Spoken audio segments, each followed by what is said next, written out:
Coming in at number 10 is Kang the Conqueror. Kang is a little bit of an interesting pick for this list, as he totally can be stopped and has been multiple times. Thanks to the advanced time period he comes from though, Nathaniel Richards has an increased lifespan, making him look 40 when he's actually 7 years old. That's fine, that doesn't make him unstoppable. What makes him unstoppable is a couple of things. For starters, as most people know, Kang has a huge relationship with time. A version of this guy exists at almost all moments of the time stream, and not just one version of him, as there have been Kangs from different universes that have shown up as well. So not only can Nathaniel Richards show up at any point in the time stream in any of his numerous identities that all have their own long history, but his alternate universe versions are almost always set to make an appearance in his place. And then, on top of that, until recently, Nathaniel had the ability to transfer his consciousness to another body when he passed away. Nathaniel, Ramatut, Iron Lad, Kid Immortus, Scarlet Centurion, Immortus himself, Mr. Griffin, He Who Remains, whatever you want to call him, Kang the Conqueror is pretty much unstoppable. Number 9. Galactus. The being formerly known as Galen of the planet Ta lived before the modern cosmos in the previous cosmos. Galen gestated with the sentience of the universe for billions of years, transforming into the devourer of worlds, finding sustenance by ingesting entire planets, preferably those with living sentient beings that have much more energy for him to harness. Now when Galactus destroys and consumes a planet, he is sort of bringing balance to the universe, kind of like how life is given and taken away every day on Earth, which makes him an essential part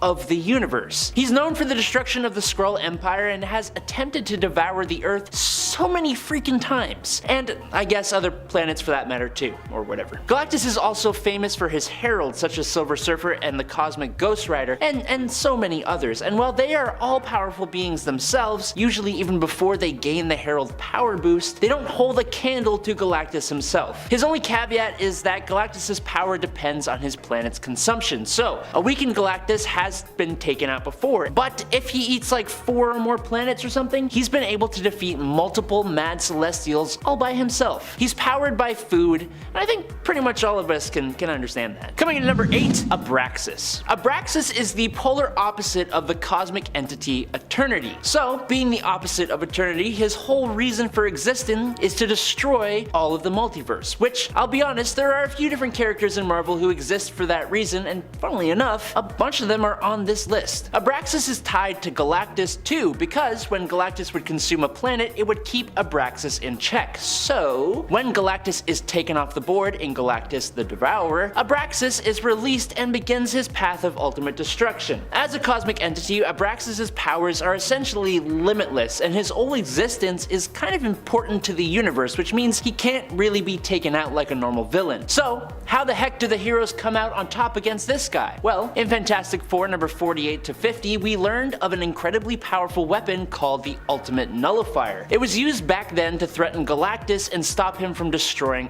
our Earth. Now the heroes, specifically Reed Richards, ended up using the Ultimate Nullifier to essentially rewrite reality, destroying reality and remaking it so that Abraxas just never existed. That's the route we had to go to here. Kinda makes you wonder why Marvel would even write such a powerful villain in the first place, but Number 7, Mephisto. Within the Marvel Universe, Mephisto is, for all intents and purposes, the devil. He isn't actually. Technically, he is a demonic hell lord who rules over his own hell-like dimension and enjoys stealing people's souls by tricking them, and he does that by pretending he is the actual devil, playing on people's fears, so basically, he's the devil. While Mephisto is within his dimension, which he calls hell, he is immortal, omniscient, and impossible to destroy. It's only when he ventures into other realms that he can be defeated, but doing so just kind of returns him back to his own dimension. He has been a major player in the Marvel Universe since his creation and has been either a key or supporting player for many major events. He was the Snake in the old Adam and Eve story. He was directly responsible for the creation of Ghost Rider. He's infamously erased the history of Peter Parker and Mary Jane's marriage in order to save Aunt May's life. I mean, he even popped up a hotel out of the ground in Las Vegas that manipulated the citizens and let him take their souls. He has been defeated and outmaneuvered multiple times, but he has never permanently been stopped. Number 6, the Phoenix Force. Now it's important to say the Phoenix Force is not a villain, technically.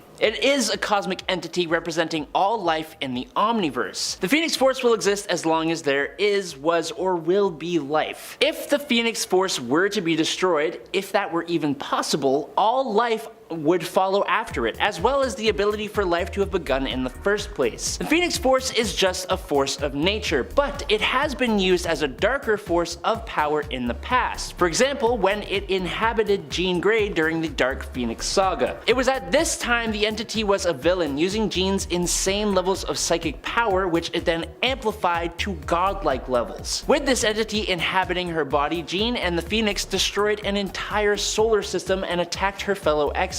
Jean had to actually bring her own end just to stop what was happening, and when the Phoenix regained its memories of all the evil it had done, it brought Jean back to life to help make things a little better. And that's not the only time. There was the whole X-Men vs Avengers thing, and there was that time that Thane, Thanos' son, had the Phoenix Force. Almost every time the power of the Phoenix Force comes up, it usually corrupts its bearer and makes like a big stink. Like a huge stink. Big old fart. Number 5. Dormammu. Most fans of Doctor Strange know Dormammu. This being composed of pure magic energy rules the dark dimension and spends most of his time taking over other realities as he finds them. He's essentially immortal and capable of wielding godly power over magic, the dead, souls, and pretty much anything, really. When he is in our reality, he can be thwarted and returned to his own, usually by the Sorcerer Supreme, but within the dark dimension, he reigns supreme and cannot be taken down, like, at all. Using his vast magical abilities and the influence of his power, he is constantly trying to invade our reality, and even when he is banished back or he is stopped, he always comes back eventually, and he has been doing this for millennia. Number 4. The Beyonder. The Beyonder is a singular entity with no duplicate versions of himself in other universes, similar to the Phoenix Force. And also a lot like the Phoenix Force, Beyonder is basically like a baby in that he is a younger member of a race called the Beyonders that are a near omnipotent alien race from a dimension outside of the multiverse. He is himself basically a whole universe. It's really hard to explain, but as he observes Earth and the Marvel Universe and the various races, he gets a little curious, and the Beyonder decides to study and analyze life and humanity, good and evil and conflict, and to that purpose he pits Earth's mightiest heroes and villains against each other in the Secret Wars. Now, he did this by destroying an entire system of planets and creating Battleworld from the remains and from parts of Earth. So that's one level of power right there. Beyonder's powers surpass that of Eternity and the Living Tribunal, but that has been retconned recently. And he is capable of manipulating reality to his will, being able to pretty much do whatever he wants and then grant himself any power he wants. It was actually a huge treat though last year in the Defenders Beyond story when we learned that the Beyonder and his race were actually still in existence, and he was now an adult existing with the rest of the adult Beyonders outside of the multiverse and being all levels of wildly insanely powerful. There's a lot I skimmed over here to make it less confusing, but you should just go read all the Secret Wars if you want to see how crazy these beings actually are. Number 3. Sidorak. Sidorak, also known as the Destroyer, is an incredibly powerful extra-dimensional being who was worshipped as a god and as a demon by the primitive humans of Earth until he was banished back to the Crimson Cosmos, which is where he comes from. Now, as the Destroyer, Sidorak's main goal is to just cause destruction and raise destructive power. Simple as that. To do this though, from the Crimson Cosmos, and also to win a wager with 8 other godlike deities like himself, he created the Crimson Gem of Sidorak, which allows him to select a person to be his avatar, enhancing them to become the indestructible and immortal Juggernaut, which kinda gives us 2 different versions of Unstoppable all wrapped up into one package. You're welcome. Merry Christmas. That's for you. As the Juggernaut is essentially a physically unstoppable force of kinetic energy, unless you're the Hulk, I guess, then you can stop him. I don't know why. Anyways, Sidorak is such a powerful and unstoppable godlike entity that you will even hear magic users invoking his name to cast some of their strongest spells. For example, the Crimson Bands of Sidorak. Number 2. The Chaos King. While he is relatively obscure, he is nothing to scoff at. Amatsu Mikobashi, first appearing in Thor Blood Oath number 6 in 2006, was mistaken as the Japanese god of chaos and evil, but in actuality, he was an aspect of the cosmic being Oblivion. being. Now Mikabashi ruled and thrived over the Earth when it was nothing more than a formless void of primordial darkness. And as such, his goal now is to put an end to creation and bring about a new age of chaos and void and darkness. He is a primordial being who was imprisoned in Yomi, which is the Shinto underworld, which is where he remained for centuries, accruing an army of Oni, which is Shinma demons, and other monsters. Now during the events of Ares, god of war, Chaos King attacks Olympus after he defeated and controlled the Japanese pantheon of gods, and after the fall of Asgard during Ragnarok. This is what kind of kickstarts his mission in Chaos War, where he slays the Egyptian gods, Celtic gods, Shi'ar gods, gods of Zen law. He takes out Nightmare in the dream dimension, destroys Mephisto, and casts Mistress Death out of hell,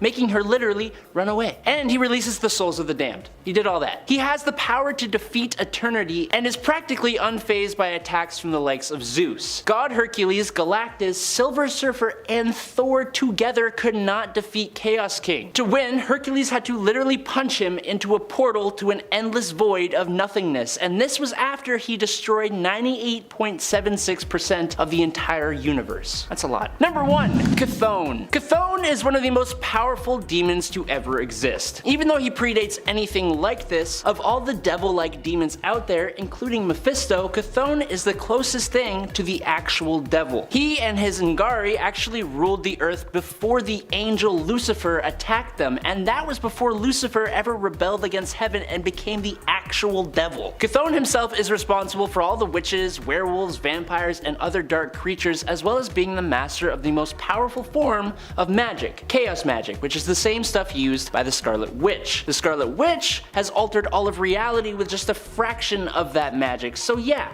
it's a lot. His opposite, Oshter, is one of the 3 beings that make up the Vishanti, and they stand in direct opposition to Chthon specifically, creating the Book of Vishanti in response to Chthon's Darkhold. Other demons and dark sorcerers, including Dormammu and Mephisto, call on Chthon's name to cast some of their strongest spells, and the Sorcerer Supreme, Doctor Strange, was almost corrupted and permanently taken out by Chthon's mere presence alone. He is extremely hard to bring down, and even if you manage to do so, it's only a matter of time until he comes back. Number 10. Gwenpool. Gwenpool is truly one of the most unstoppable mutants. In fact, she is so unstoppable that she actually was able to make herself a mutant by willing that origin into existence for herself. I know, it's wild. Gwenpool, for those who are unfamiliar, is an alternate version of Gwen Stacy and Deadpool combined, who hails from an alternate reality not yet given an official number. The temporary reality number assigned to it currently by fans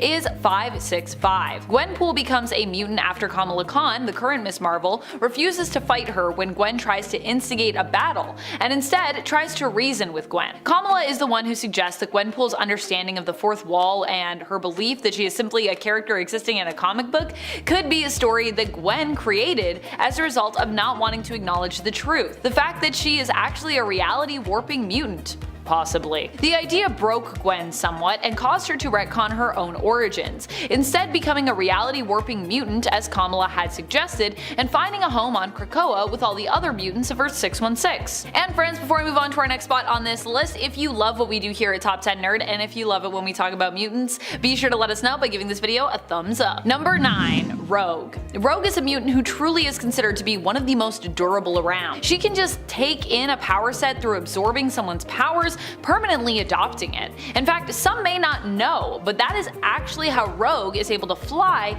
and where she gets her strength and her durability from. She actually stole those powers from Carol Danvers, aka Captain Marvel, aka formerly Miss Marvel, which is how she was known at the time. For a long time, Rogue was unable to properly control her powers, causing her to accidentally steal people's memories, powers, and even psyches just from touching them, and causing Rogue to often be much removed from her other fellow mutants, friends, and loved ones, afraid she might hurt them accidentally after she became a hero, and resulting in her basically wearing fully covering outfits, except for her face, of course. However, it was this very fear that apparently prevented Rogue from controlling her abilities, and once she faced it, she gained better control over her powers, making her virtually unstoppable, which is also probably why a lot of writers keep her on the sidelines, or prefer to. She's kinda hard to write because she is so unstoppable now. Number 8. Magneto. Pretty much nothing stops Magneto, not even losing his heart. Now, if you've seen our Unstoppable Superheroes list, then you know what I'm talking about. So for this point, I'm going to talk about another insane feat of Magneto's,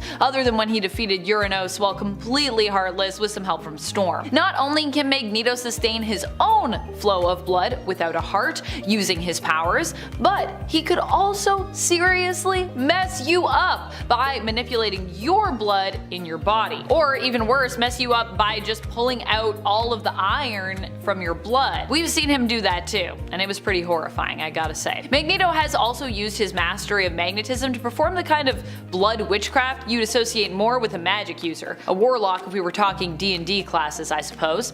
Magneto has used this ability to manipulate the blood of his victims to also control their minds, turning them into mindless zombies who will do his bidding as a result of manipulating the flow of blood to their brains. Who needs telepathy when you have magnetic mutant powers, I guess? Number 7. Apocalypse. I mean, there is a whole reality based around the idea of what if Apocalypse was unable to be stopped. This reality is known as Earth 295, aka the Age of Apocalypse. And in this world, Apocalypse becomes pretty much inevitable thanks to the early demise of one man, Charles Xavier, aka Professor X. AOA just goes to show you what a force Apocalypse is, and if you aren't convinced by an alternate reality where Apocalypse rules the world, you can also turn to a more recent X-Men event, Ten of Swords, aka the Otherworld Tournament. During this fight, Apocalypse faced his wife, who was possessed, and even against the seemingly unbeatable foe that was Annihilation, Apocalypse still managed to win,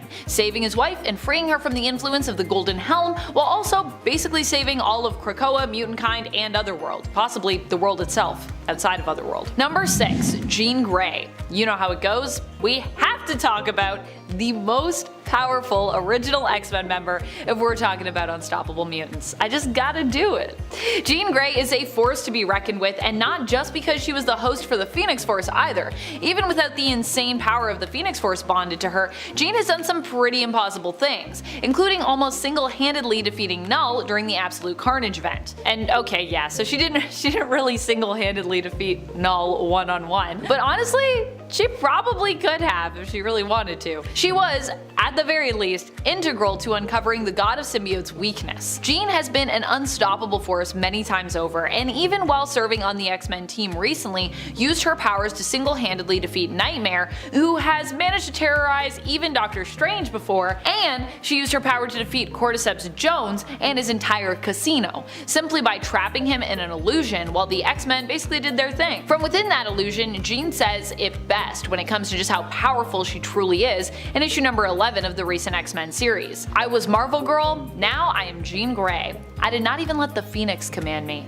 so what chance do you have? Ooh, fair. I would never try to command Jean Grey. I would only let Jean Grey command me. Number 5. Hope Summers. Hope is pretty understandably unstoppable. I mean, she, combined with the powers of Wanda, was even powerful enough to defeat the Phoenix Force, which is known for being extremely stubborn, resilient, and of course, pretty much invincible and indestructible. Now granted, the Phoenix Force did not remain defeated forever, it was not permanently destroyed, but that wasn't really as a result of Scarlet Witch and or Hope being ineffective. That was more to do with the cyclical nature of comics where, well, rarely anyone or anything remains dead, banished, or defeated. Hope is unstoppable because her mutant power allows her to adopt any other mutant powers, so really the only way to defeat her would be to put her in an isolation chamber, and good luck getting her there, considering that she currently lives on an island where she is constantly surrounded by all kinds of mutants from all different alignments, and where some of the most powerful mutants known to us reside. And then there's also the fact that, I mean, technically Hope kind of worked with Wanda's powers,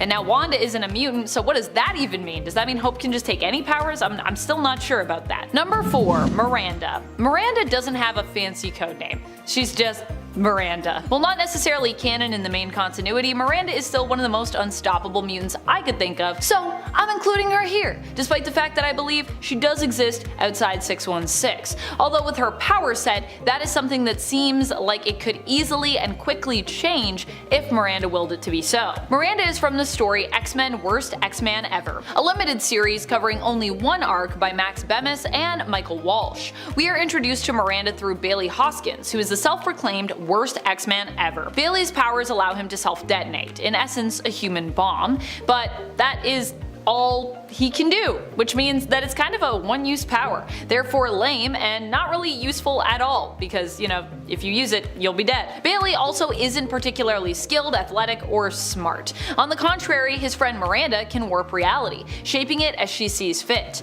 If Bailey is the worst, Miranda is kinda the best. While Miranda does use her powers, Bailey doesn't even seem to notice at one point, calling her out years later for not doing enough, when, oddly enough, the whole time, Miranda has been unknowingly saving the whole world and possibly the universe multiple times over, which she reveals and is like, I was here the whole time like saving everyone, but you know, I just changed reality so no one really notices. Number 3, Squirrel Girl. I mean, isn't unstoppable just a synonym when you think about it for unbeatable? For some reason, when it comes to mutant lists, I always tend to forget that Squirrel Girl herself is a mutant. I don't know why I forget about Doreen, because I love her so much. And this also happens to me despite the fact that when we're first introduced to her in the comics, she advertises herself to Iron Man as a mutant. I guess it's because Squirrel Girl, despite being a mutant, is not often associated with the X-Men, but instead prefers to align herself more with the Avengers, or the Great Lakes Avengers anyways, and other Avenger-based teams. Number 2, Mr. Sinister. Mr. Sinister might strike you as an odd pick for one of our top spots on this list, but with what he has been up to lately, I gotta say, I think he deserves it. As we ramp up to the Sins of Sinister event, which I'm sure is going to be a banger, but also end up destroying the beautiful golden era that has been X-Men comics recently, and Krakoa. Poor Krakoa. Sinister is quickly becoming the most powerful he has ever been. Currently, this is all thanks to his Moira protocols, as revealed in Immortal X-Men. With the Moira protocols, Mr. Sinister can control the timeline, basically tweaking it as he sees fit to better understand the best way for him to shape the world as he would like it to be. If he makes a change that doesn't actually work out for him in the end, he just destroys that powered Moira clone that he has to erase that change and outcome, and then kinda like tries again. So this allows him, with all the Moira clones that are powered, to try, well, infinite possibilities for what the world could be, which is pretty scary. This is an insane level of power and could possibly make him one of the most unstoppable mutants ever, unless a whole bunch of mutants and heroes are able to do something about this, though he might not be the most unstoppable. Number 1, Iska the Unbeaten. Iska is truly unbeatable. Even the closest I have ever seen to her being beaten, she wasn't really beaten at all. She still won, but in winning, she also kinda lost. Does that make sense? Let me explain. The Fisher King on planet Arakko, formerly known as Mars, following the events of AXE and the invasion of the Eternal Uranos, who destroyed much of the planet and many of its mutant population, ended up challenging Iska to a battle of understanding. The Fisher King did this as a way of getting back at Iska the traitor, who had turned on her own people in the past, and then did so again when Uranos first attacked the planet, turning on her fellow Seats on the Great Ring of Arakko. This is not something Iska chose to do, but something she was forced to do as a result of her power, because she can never lose. And so to beat her in his own way, knowing that he wouldn't win, the Fisher King challenged her to a battle of understanding, where the winner is the one who most truly understands the meaning of loss. Ho ho ho! As you can imagine, Iska won, but in so doing, she felt great grief over all that she had lost and chose to leave Arakko and resign her seat on the Great Ring. This is the closest I've ever seen to Iska losing something, and still, she technically won because she understood grief the best between the two, or understood the idea of loss, I should say. Iska is such a fascinating character, so while she is gone, for now, from Arakko, I do hope we continue to see her appear in the X-books. I mean, who knows, maybe she'll be the key to defeating Sinister? I don't know. Number 10. Circe. Circe was a woman in ancient Greece whose beauty was apparently unparalleled. She married a wealthy prince, but he was a brutish, cruel drunk who she viewed as an animal, so she killed him before eventually coming into contact with the goddess of witchcraft, Hecate, who granted her 1/5 of her soul, which made her a master of magic capable of imposing her will and power on others. After Circe sold her soul, she became obsessed with regaining it from the dimension of hell where it had been sent. She is willing to do do anything and sacrifice anyone to try and regain what she has lost. She is known for turning men into animals that serve as her minions, and has magic powers which allow her to open portals and teleport or give life to inanimate objects. She has geokinesis, the ability to possess people, as well as the ability to freeze time to pull herself and others out of a moment. She is a constant thorn in Wonder Woman's side and a constant source of chaos in the DC universe. Number 9. Black Adam. Teth Adam was a member of the Kandaki tribe in ancient Egypt, whose people were forced into servitude by a cruel pharaoh of the time. Most of his family was killed, but Teth Adam was able to escape with his nephew Amun when the wizard Shazam brought them to the Rock of Eternity to make Amun his chosen champion. Amun learned that he could share his powers with Adam, and the two returned to free their people. Amun wanted to find a peaceful solution, but Adam felt that peace was not an option and wanted revenge, so he killed his nephew in order to gain his power for his own. In the present day of the DC universe, he is the ruler of Kandak, and sometimes a member of super teams like the Justice Society. He flip-flops between being an anti-hero and a straight-up villain, but the fact that he once started World War III and murdered millions of innocent civilians makes me more than comfortable putting him on a villain's list. His enchantment from the wizard Shazam has granted him the strength of Shu, the speed of Horus, the strength of Amun, the wisdom of Zehudi, the power of Aten, and the courage of Mehen. This gives him super strength, speed, flight, and lightning casting abilities, which makes him capable of taking out most of the heroes of the DC universe with ease. The only people who seem to be able to consistently stop him are Shazam, who has pretty much the same powers, and of course, Superman. Number 8.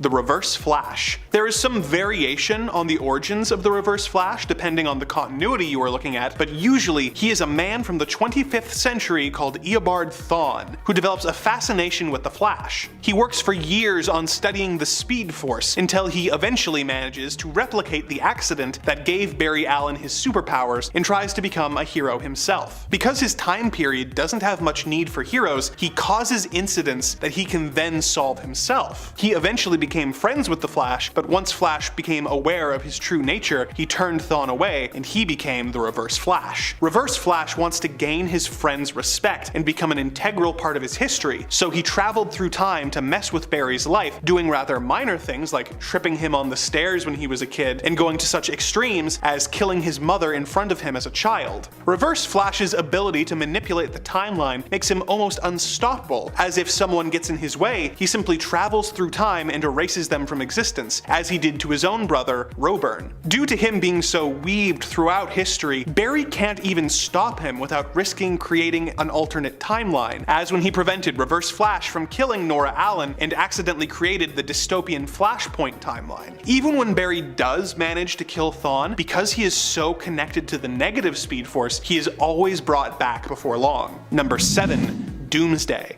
In the ancient Kryptonian days, a scientist wanted to create the ultimate life form. He accomplished this by sending a baby onto the planet's surface and waiting for either the elements or the creatures of the planet to, let's say, help the baby buy the farm. He would then take whatever remains were left and clone the baby to create a stronger clone, effectively forcing evolution to create the most brutal and effective creature possible. After decades of this process, Doomsday was born. Doomsday is nearly impossible to defeat, being essentially invulnerable and super strong. If you do manage to hurt him, he has a powerful healing factor that will almost immediately undo the damage. If you manage to kill him, he not only comes back to life, but will be evolved to resist damage from whatever hurt him before. He is an unstoppable force that only gets better at fighting you each time. When he first came to Earth, he was able to tear through the entire Justice League, with them barely slowing him down, and the only person on Earth capable of standing up to him was Superman. Superman was eventually able to kill Doomsday, but it took him having to not hold back at all, and even then,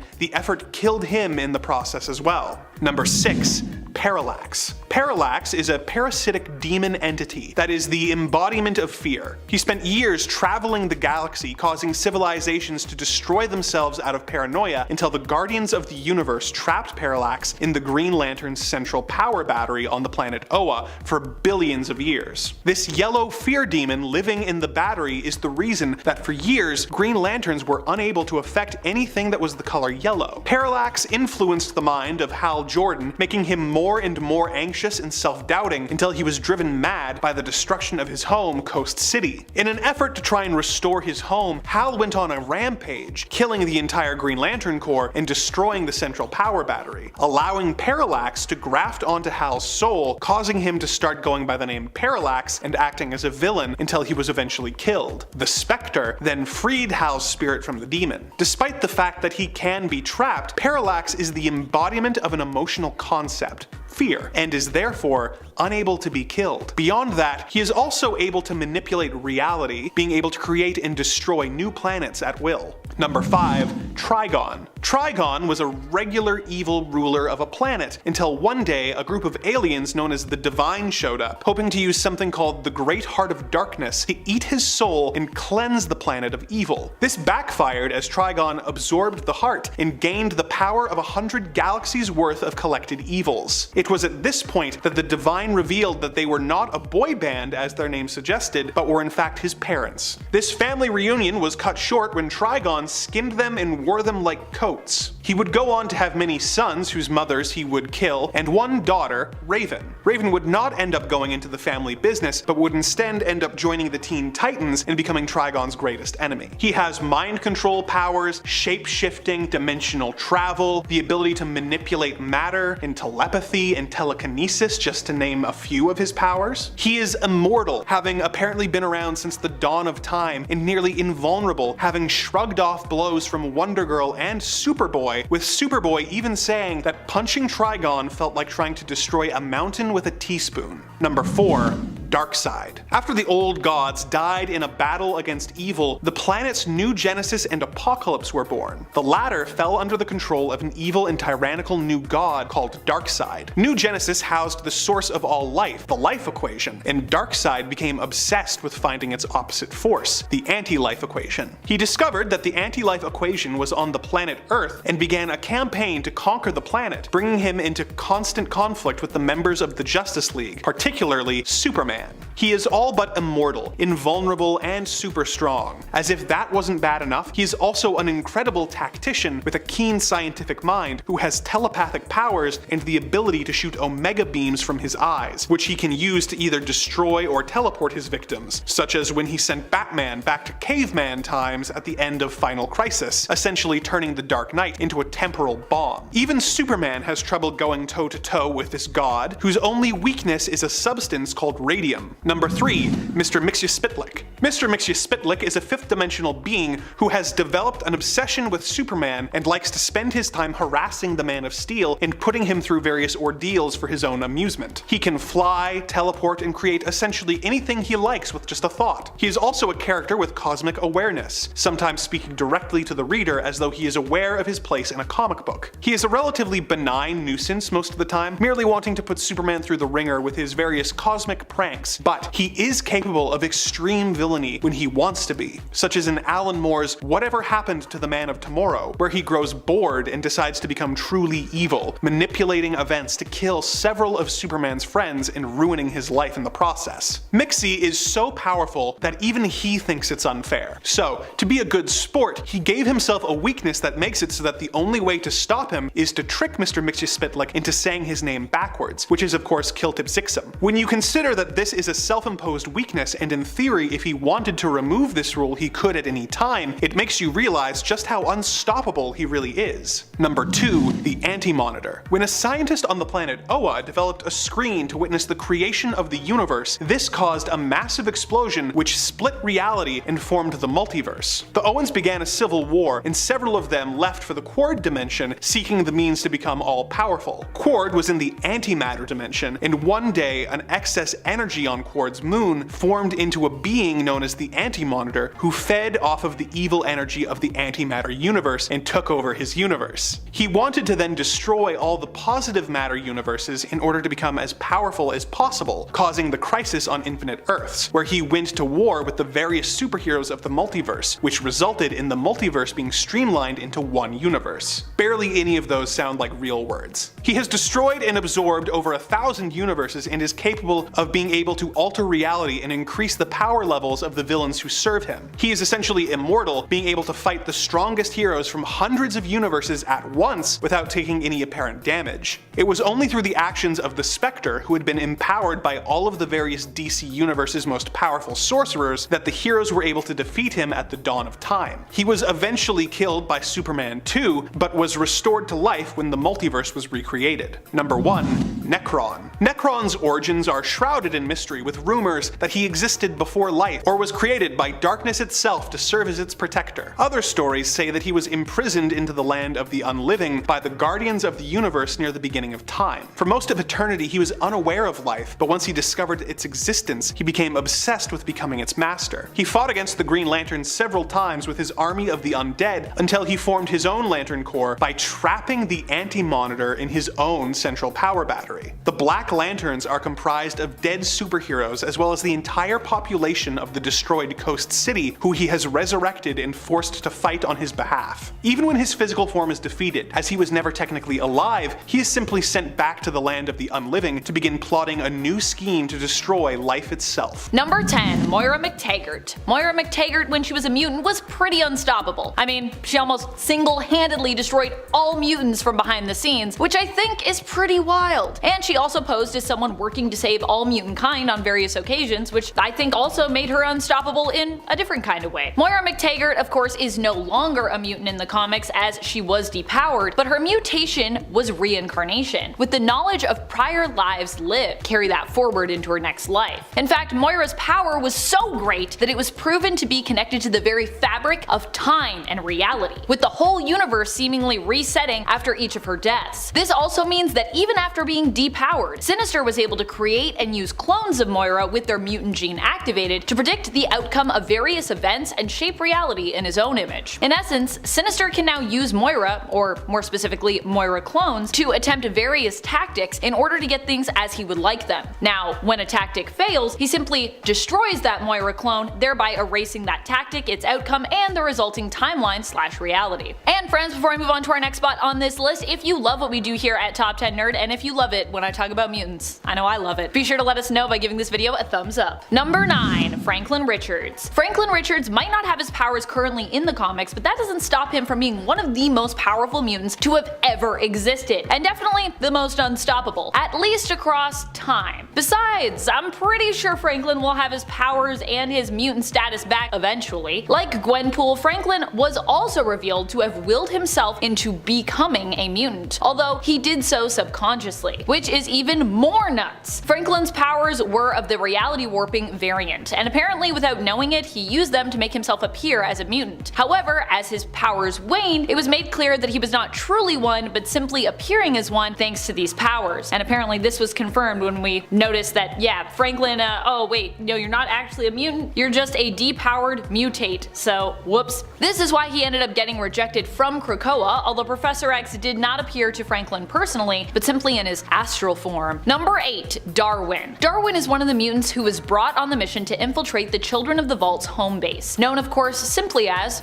the Vault. Darwin was handpicked for this mission due to his unique mutation, which allows him to adapt to any situation, evolving himself to best survive whatever he comes up against. For this reason, he's pretty unstoppable. This is also why the Children of the Vault valued him and ended up capturing him, because his mutation was also valued amongst them and makes them a lot more unstoppable as they can implement it into their own evolution to help them evolve smarter and faster, making them even more formidable foes for the X-Men. Number 7. Sunspot. Sunspot is a mutant that I feel I do not talk about enough on this channel, so I'm using this list to grow his ego just a little bit more. Sunspot is unstoppable in many ways. He's not only powerful as a mutant, even willing to give his life to save the day, refusing to be stopped by whatever problem comes his way, but he's also insanely ruthless when it comes to the world of business. He is wealthy and so often can break through barriers that some mutants might be limited by due to their income bracket. Besides that, Roberto is probably also one of the most stubborn characters, not even just mutants, that we have in comics, and for that reason he is also personally pretty unstoppable, as he doesn't usually give up or throw in the towel easily. And if you want to talk about power levels, woo! Sunspot has been referred to before as one of the most powerful mutants ever. Now granted, I think he was the one who called himself that, but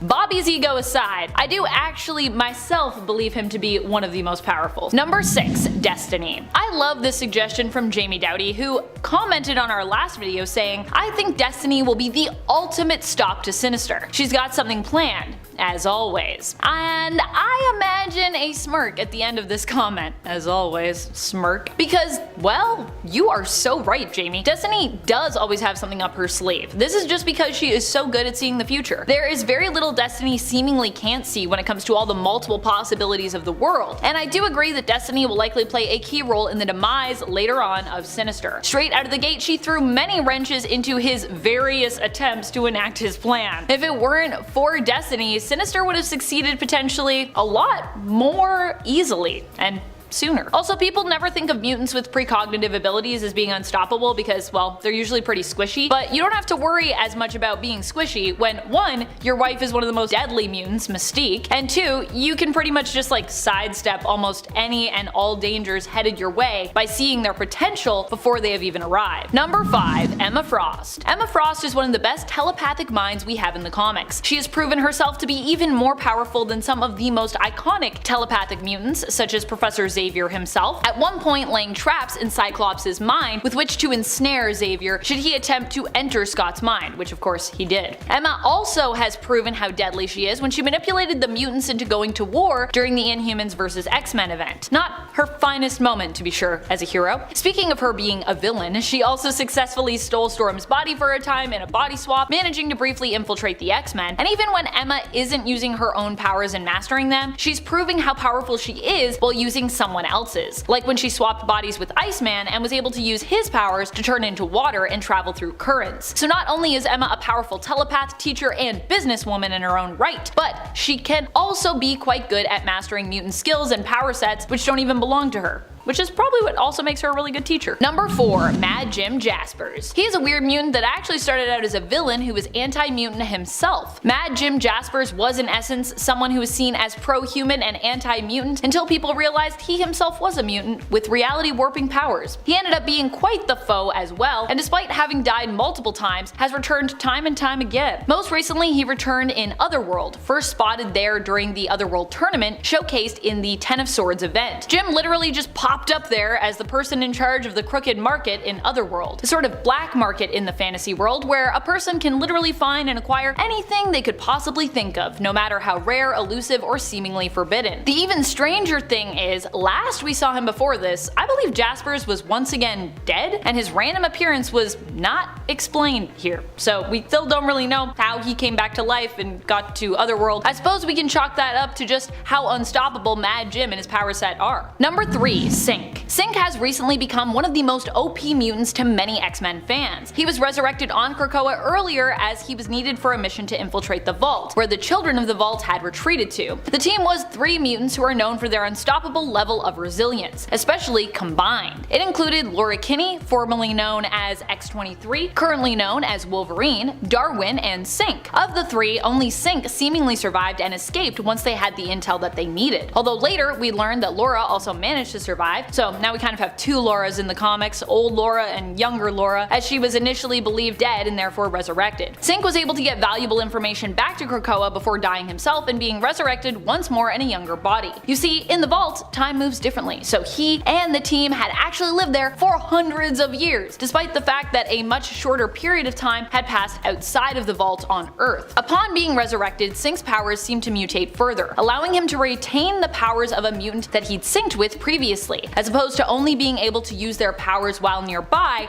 and synced with them. Although using this power to its fullest extent does seem to be hard on Sync's body, so there is that. Number 2. Iceman. I think Iceman has proven time and time again that he can't be stopped. The story I recanted earlier where Emma was able to use Bobby's power while in his body to travel through water as water, that is also something Bobby himself can now do, as was evident when he fought recently against Fin Fang Foom in the first run of the Marauder series. His fellow mutants and teammates had thought that Bobby had been destroyed when in reality he hadn't. It looked like Fin Fang Foom obliterated him, but Bobby, being Bobby, he just turned to water, went into the ocean, and came back up again, proving that he is a force to be reckoned with. Even hell can't stop Bobby. He'll just freeze it over again, as he's also done in the past before. And to be honest, it would probably be even easier for him this time around, as he's continued to grow in power since then. You know you're unstoppable when you're able to do things like freeze hell over. Number 1. Storm. Storm is not just a mutant with unbelievably unstoppable powers, she is also a literal goddess. What does that mean? Well, it means that Storm can be even more unstoppable just from the power of belief. At one point, Storm ends up literally being confirmed as a goddess after people believed for her to be one for years. We are shown that when people believe in Storm, this gives her even more power, which is wild because base level power Aurora Monroe is already off the charts. Storm is a fearless leader who does not even fear death himself, even going so far as to dance with a version of Death, Apocalypse's son, and one of his original 4 horsemen. And she beats Death in combat too, which is pretty wild. Of course, you know, this isn't Mistress Death, but it simply goes to show how fearless Storm is, whether we're talking literal death, metaphysical death, or an alternate representation of death. Number 10. Dr. Doom. Some of you are already typing your comments claiming that Victor Von Doom is not a villain and is instead an anti-hero. I would disagree,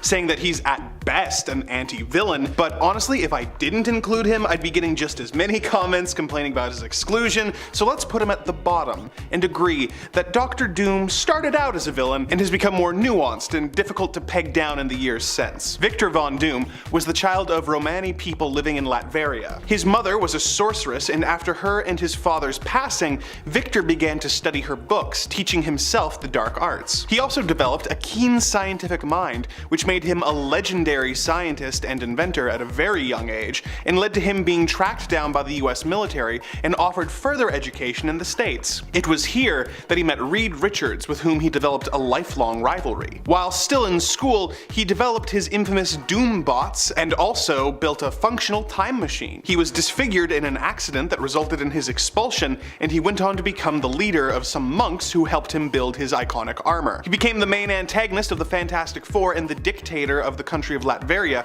causing lots of problems for the heroes of the Marvel Universe. His status as one of the most brilliant minds on Earth, as well as him being one of the Earth's most powerful sorcerers, combined with his diplomatic immunity, makes him a force to be reckoned with for both the heroes and the villains of the Marvel Universe. And at number 9 is Sabretooth. Sabretooth is like the darker, bigger, and stronger brother of Wolverine. He isn't actually Wolverine's brother, but the fights between Wolverine and Sabretooth were the absolute most bloody, knockdown, drag-out, legendary fights that go to such drastic extremes, and that's because neither of these guys can really be stopped, since they both possess an absolutely massive, powerful healing factor. They share a lot of qualities, honestly. Sabretooth has adamantium-laced bones and claws, superhuman senses, superhuman attributes, and even psionic resistances as well. The thing about Sabretooth is that he is just pure animalistic fury, a mindless killing machine, but one who has the training to make him just that much more of a force to be reckoned with. Even when he is stopped, he's almost never fully destroyed because of that damn healing factor that makes him next to impossible to bring down. Sure, he doesn't warp reality or cross-dimensional barriers, but even when he was thrown into the pit on Krakoa, where he was trapped alive but unable to move, he still proved a problem as he figured out how to escape. Magneto.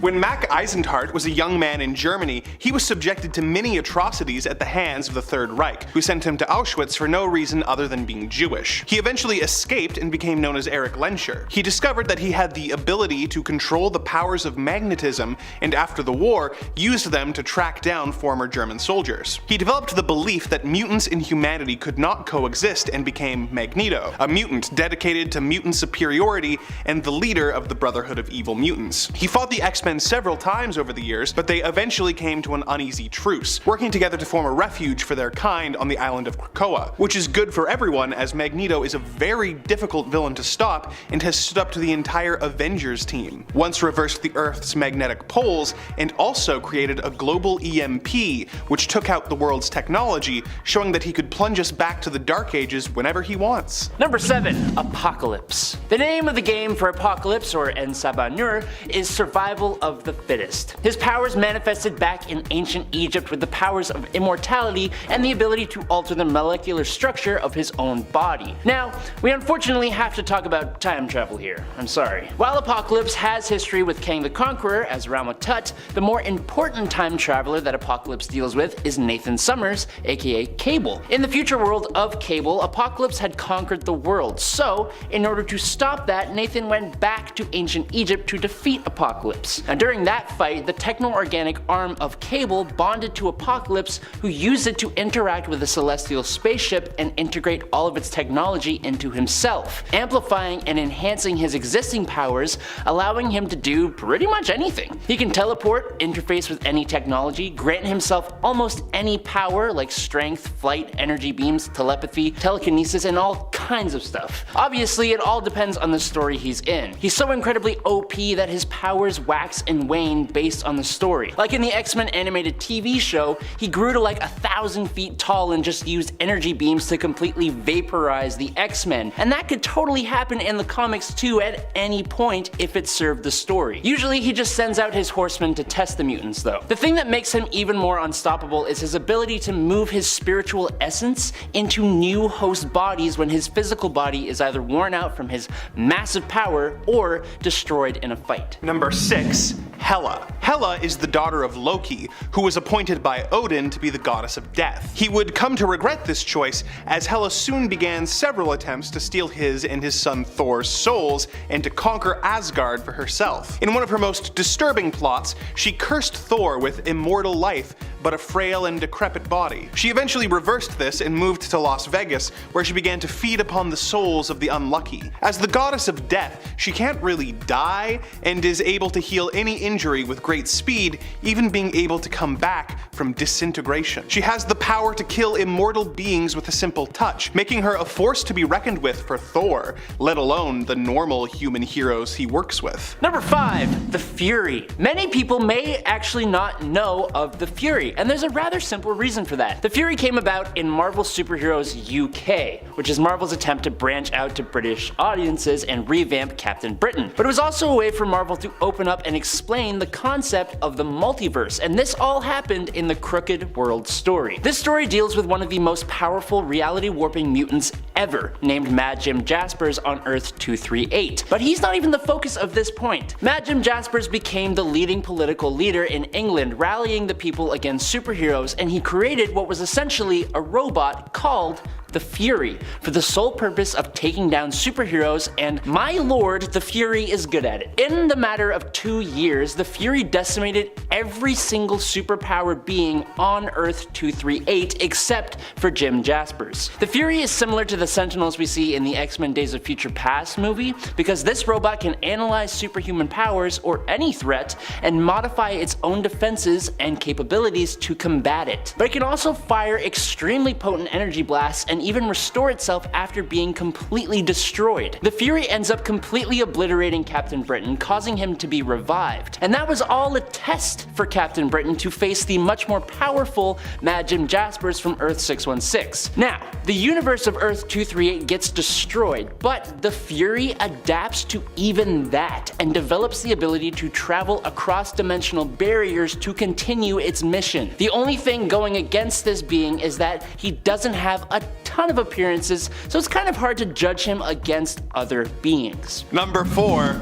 Thanos. Thanos was born on one of Saturn's moons, Titan, and had the deviant gene, which gave him thick purple skin as well as superior strength and heightened powers. He fell in love with a woman who turned out to be death, and dedicated his life to impressing her by destroying as many living things as possible. Thanos has conquered countless worlds in his quest to impress Death, and is responsible for unleashing unspeakable horrors upon them. For instance, when he conquers a world, it is not uncommon for him to demand a tribute of the heads of everyone from the ages of 16 to 22. This insane demand is part of his plan to fulfill a request from Death to rid the universe of any of his offspring, and rather than put in the time to find out where and learned who his children are, he chooses to save time by implementing this method. As he is pretty much unstoppable for anyone but the most powerful superheroes, most planets are forced to go along with his insane demands. In his most iconic moment, he came up with a plan to acquire the Infinity Gems and wipe out half of all life in the universe in order to impress his love. Unlike many other evildoers who make these elaborate plans and then fail, Thanos actually pulled this off, getting all the gems and using the Infinity Gauntlet to enact his deadly romantic gesture. Number 3, the Void. I think one of my favorite things that Marvel's done is create the Sentry. Essentially a Superman-like character, but like, in my opinion, way cooler. A large part of what makes him so much better is that while he is essentially a godlike superhero who inspired all the other heroes who exist, he also has a dark persona called the Void. The Void went on a rampage that took the lives of around 1 million people and almost destroyed Manhattan. And so, Sentry made the decision with other heroes like Reed Richards and Doctor Strange to cause the entire world to forget about his existence. Now, in New Avengers, which started in 2004/2005, the Sentry comes back to the world, and through a series of events, the Void also returns. Full rosters of the Avengers, X-Men, and the Fantastic Four all went to take on the Void, and they couldn't do a damn thing. Only the Sentry himself could really subdue the Void, and it, in classic supervillain fashion, vowed to come back. And it totally did. In the Siege event, Norman Osborn decided to attack Asgard, and he used the Sentry to do this. Problem is that the Sentry ended up unleashing the Void, and it totally obliterated Asgard completely, taking out Loki in the process. This did actually branch off into a what-if story where the Void was never stopped and destroyed every superhero on Earth, and then went off into the universe to basically do the same thing. The Void exists as long as the Sentry exists, and the Sentry keeps on coming back to life every time he somehow gets defeated. The Sentry is basically a god, and the Void is this god's devil. Number 2, Zom. Just because Zom looks like your uncle's hairy big toe does not mean that you should underestimate him. Zom is one of the most powerful and scary extra-dimensional entities in existence, being described as worse than a dozen Umars. Umar is the sister of Dormammu, for anyone who wanted to know. Now, speaking of Dormammu, it took all of his power plus the help of the cosmic being Eternity just to restrain Zom with the magical chain called the Links of Living Bondage and with an object called the Crown of Blindness. And with these tools, these massively powerful beings managed to trap Zom in a jar. Now, I know it sounds silly, I'm downplaying it. It was actually an amphora, and Zom was trapped in a quote world beyond worlds in a quote time beyond all time. That was just his origin story though. Eons into the future, in Strange Tales number 156 from 1967, Doctor Strange unleashed Zom in a fight against Umar, but that was a mistake because now Strange had no way of taking on Zom, like at all. He had to turn to the Living Tribunal, the personification of multiversal law, the representative for the one above all, and the highest authority in the multiverse, just to banish Zom. Zom wasn't really released again, but Strange did channel Zom's power in a fight against Worldbreaker Hulk when that event happened, and using that power he did indeed pummel the hell out of the Hulk until Strange started to lose control and pass out. Lastly, in Doctor Strange's final recent moments, he was taken down by the Hood, who held an assault on the Sanctum Sanctorum with like 50 other villains, and Strange managed to rise again, but channeling the power of Zom, which he used to take out everyone. Then Strange left the mortal plane. Number 1, the one below all. So, the one above all is the ruler of the multiverse and the creator of all life in it. Although he is the source of love and good, he also has an evil form known as the one below all, who is the personification of hatred and destruction. The ruler of the lowest point of reality, the below place, it is able to manifest itself on Earth through the mutagenic form of gamma radiation. This means that when Bruce Banner was caught in the gamma bomb, he was infused with this dark entity's power. The one below all wants to become the only remaining thing in the multiverse and to destroy everything else. As he is incapable of having his own personality without a host, it waited until Hulk's father, Brian Banner, died to merge with him and take on his personality. The leader Fear eventually managed to absorb Brian's soul in hopes of learning more about the One Below All, but was possessed by it instead. He is a terrifying foe who can never really be killed, and who, as a dark aspect of the One Above All, is technically also the creator of everything he's trying to destroy. If you want more information on the One Below All, check out our video attempting to explain the Immortal Hulk, where he is the puppet master pulling all the strings against the Green Goliath. Number 10. Tempest. Imagine if instead of needing the time stone to manipulate time, we actually just had a hero who could do it just like that. Like that was their thing. Enter Tempest. Tempest is Eva Bell. Her mutant power is just that, time manipulation or chronokinesis. While not considered Omega level yet, Tempest is well on her way to being there. Her powers allow her to manipulate time around her, speeding it up or slowing it down, making her pretty hard to defeat. Because if you came at her, she could just be like, and it takes you like 100 years to take a step, so basically you're dead. Done. Think of all of those scenes that we saw with Quicksilver in Fox's X-Men films, but instead of Tempest moving really fast, she just instead manipulates the speed of others around her through manipulating time. Tempest can also use her abilities to travel through time, but has less control over this ability. Hence why she's not Omega level yet. Number 9. Blindfold. We haven't seen Ruth Aldine for some time, but she has been hinted to be a descendant of Irene Adler, aka the mutant known as Destiny. Ruth was known for being a powerful telepath who also possesses telekinetic skills. She was mainly known for her astral form and astral plane powers and abilities, as well as her ability to perceive future events and tap into someone's or something's history via touch. It's also important to note that she's one of the few people that can make an astral form that's also physical, which is pretty crazy. Blindfold would likely not be a character we would expect to see in the MCU if we get a story involving Krakoa, as on Krakoa it seems that no precog mutants are really allowed to exist, especially not if they're as gifted as Blindfold was.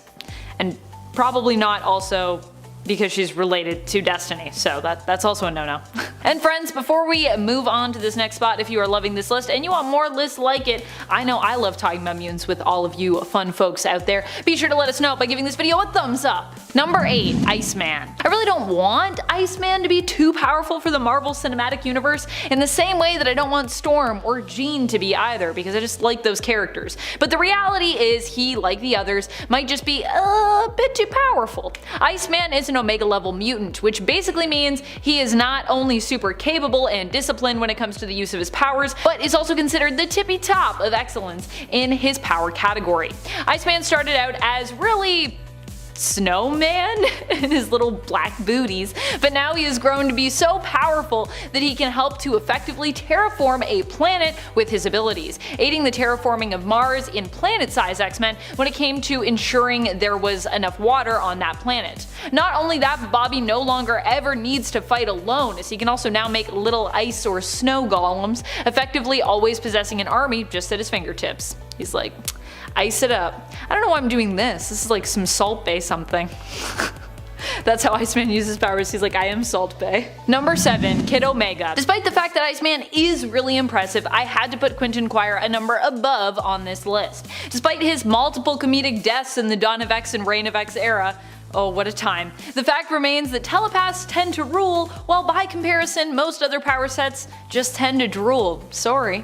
Quentin Quire has come a long way from when he was first introduced. Sure, we knew he had potential, but we're now seeing him grow into that potential, and in some cases even exceed it.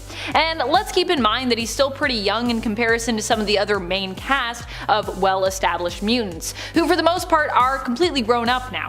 Kid Omega still has a few things to learn, but is considered to be one of the strongest telepaths in existence already, and an Omega level mutant. Number 6. Vulcan.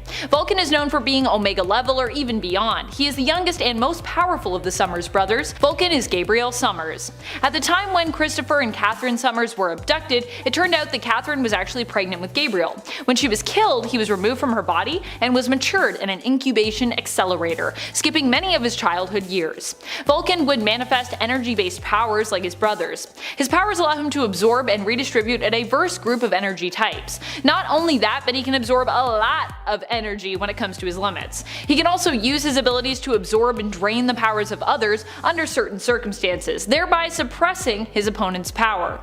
Which is pretty OP. Let's be real. Number 5. Legion. One of the most powerful mutants out there that we'll likely never see in the MCU is Legion. Legion is the son of Charles Xavier aka Professor X and Gabrielle Haller. The two supposedly fell in love during Charles' time in Israel, and David Haller aka Legion was born as a result of their love affair. However, it was more recently suggested that this story was not entirely based in love and romance, but that Charles had sought out Gabrielle as an ideal mate when it came to the chances of creating a mutant who could warp reality. It should also be noted that of all of Moira's lives that she has lived, the current continuity of 616 is her only life where Legion has existed. Legion has a dissociative identity disorder, which also lends to his mutant abilities. For each separate persona that resides within him, each has their own unique set of powers. He is an Omega level mutant capable of pretty much almost anything, and has claimed that within him reside at least 200 Omega level split personalities.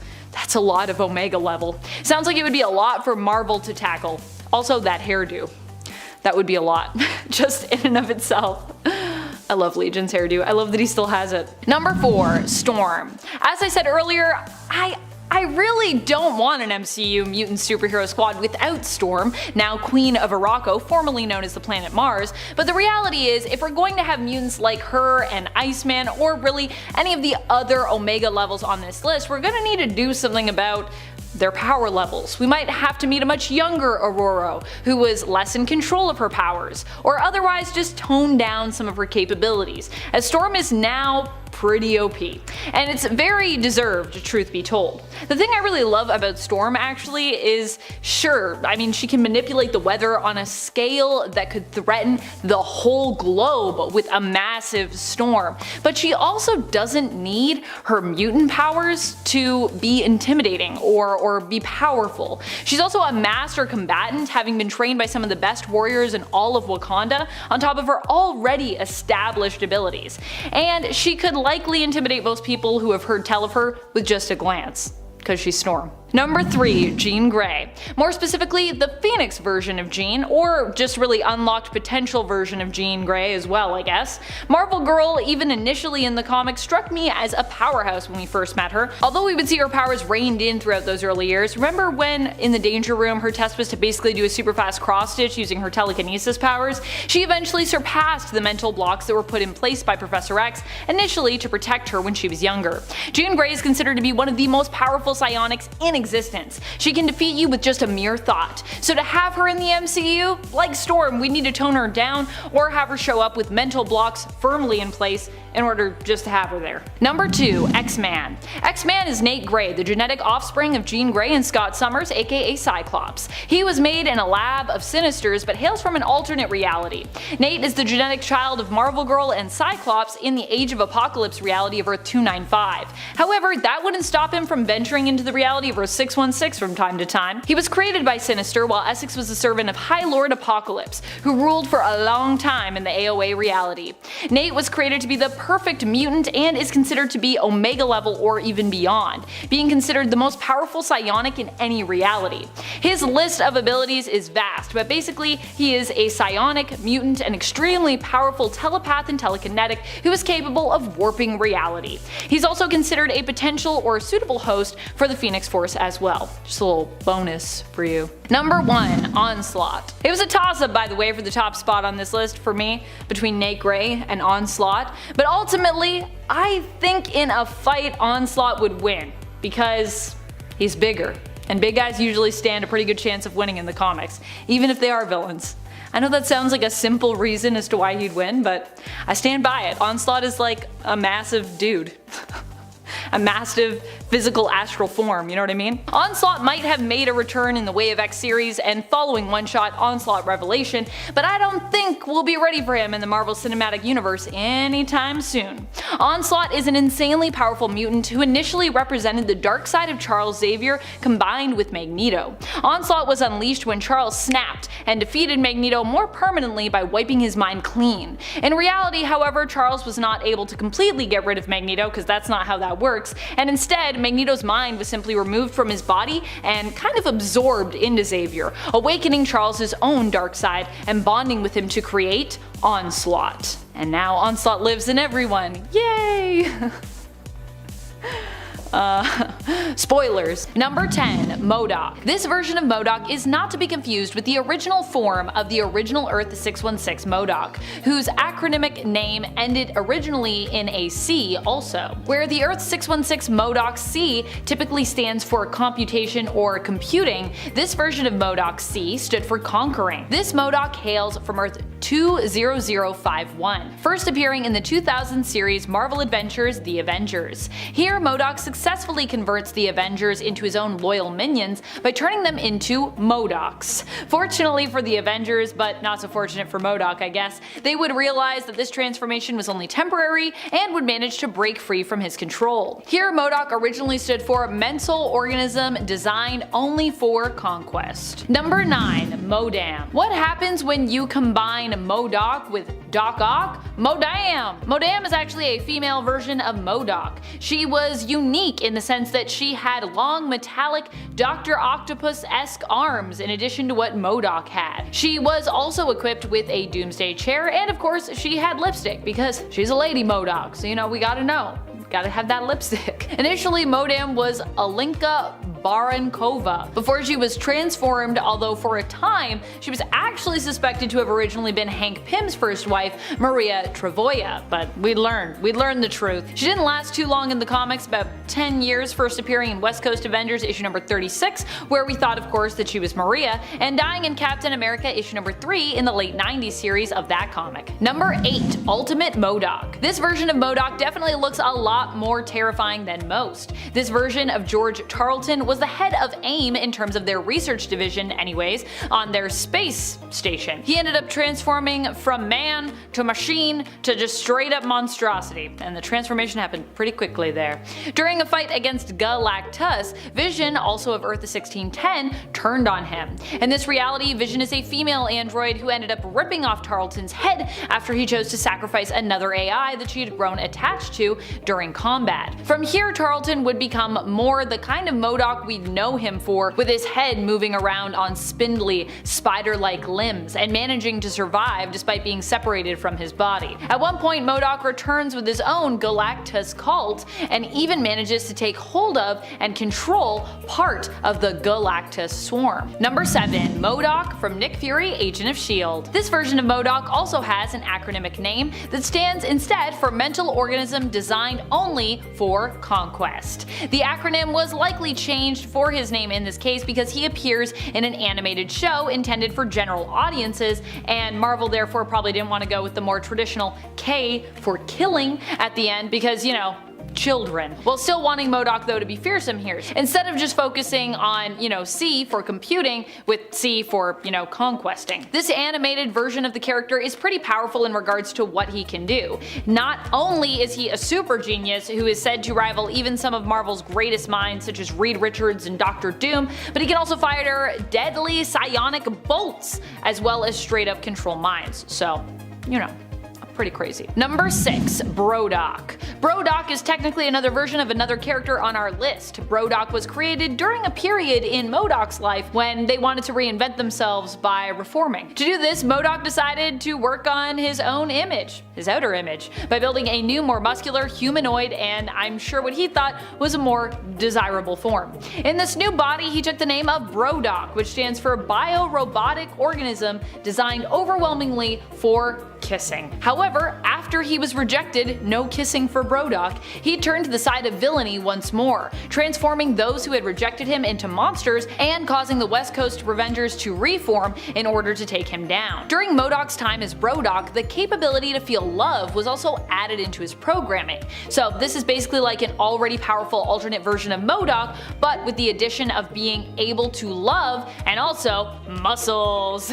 Number 5. MODOK, Father of Maestro. This version of MODOK could be considered more powerful considering that he's kind of the main one responsible for the creation of Maestro. One of the most powerful versions of the Hulk to have ever existed. This version of George Tarleton hails from the alternate future belonging to Earth 9200. Here, the world is destroyed by a nuclear attack, and MODOK and AIM end up being the organization to help attempt to save the human race, or what's left of it, by kidnapping those who were successfully mutated by radiation. The hope is to one day rebuild civilization using these people that they've kidnapped. One of these people that they kidnap is of course the Hulk. Being that the Hulk is so strong and, well, pretty unruly, they keep him in stasis in a virtual reality program. However, eventually this VR program begins to fall apart as time goes on, and Hulk comes out of stasis. While MODOK explains what happened and why AIM kept him in stasis, asking now for Hulk's help in rebuilding society, the Hulk actually rejects MODOK's pleas, instead deciding to venture out on his own to explore what is left of the world, and eventually of course becoming Maestro. MODOK would end up later being killed by Maestro when he attacked AIM's headquarters,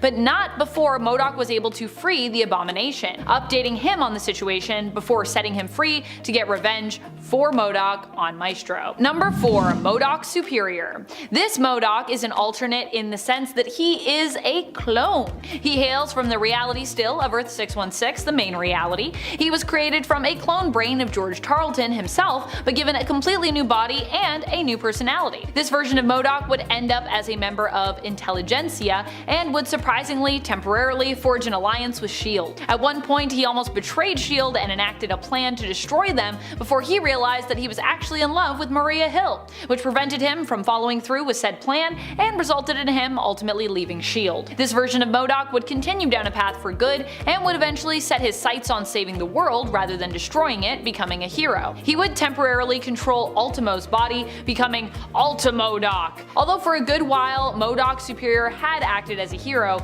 he would return to the side of evil and more recently has even been spotted in the X-Men comics where he attacked a cruise ship. Later he ended up being rescued and recruited by Orcus as a contractor. MODOK's extremely intelligent and computational mind grants him the ability to basically see into probable futures. He also is considered to be tougher than the original MODOK as he doesn't have as many nerves, so he's not as capable of feeling pain. This version of MODOK was also the one who for a time lived as Brodok, and he's kind of become like the main MODOK I think now, but still, you know, he wasn't the original MODOK, so I feel like we can count him. MODOK Superior. Number 3. Stop motion MODOK. Probably one of my favorite versions of the character comes to us from Marvel's MODOK, a short-lived stop motion animated series that only got one season sadly, despite it being a strangely amazing series, who honestly, if you haven't seen it, you should go watch it.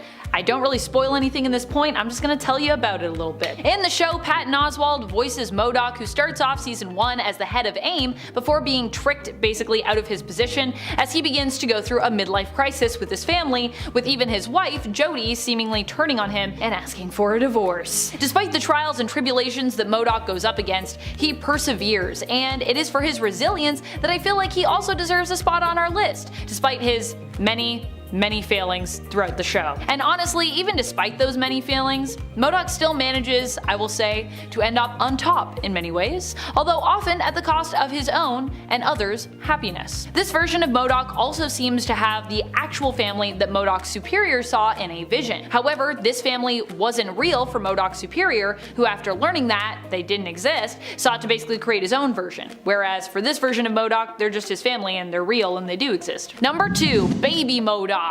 These baby MODOKs might actually be some of the most powerful ones in existence, and if they put their little MODOK minds to it, possibly the most unstoppable. And while they haven't accomplished too much in the comics, they do have reality warping powers when they work together, which honestly, that's pretty crazy. They made their first appearance in Miss Marvel issue number 39 during Dark Reign, where Miss Marvel was actually Carla Sofin, aka Moonstone. They also appeared and helped Carol Danvers as Miss Marvel when she returned in issue number 45 of the series. While the baby MODOKs, or storytellers as they were also known, worked for AIM as part of their Project Storyteller, having inherited their powers from their elder brother Gavin, aka the character known as Storyteller, these little MODOKs also were reaching out in the hopes of breaking free from AIM.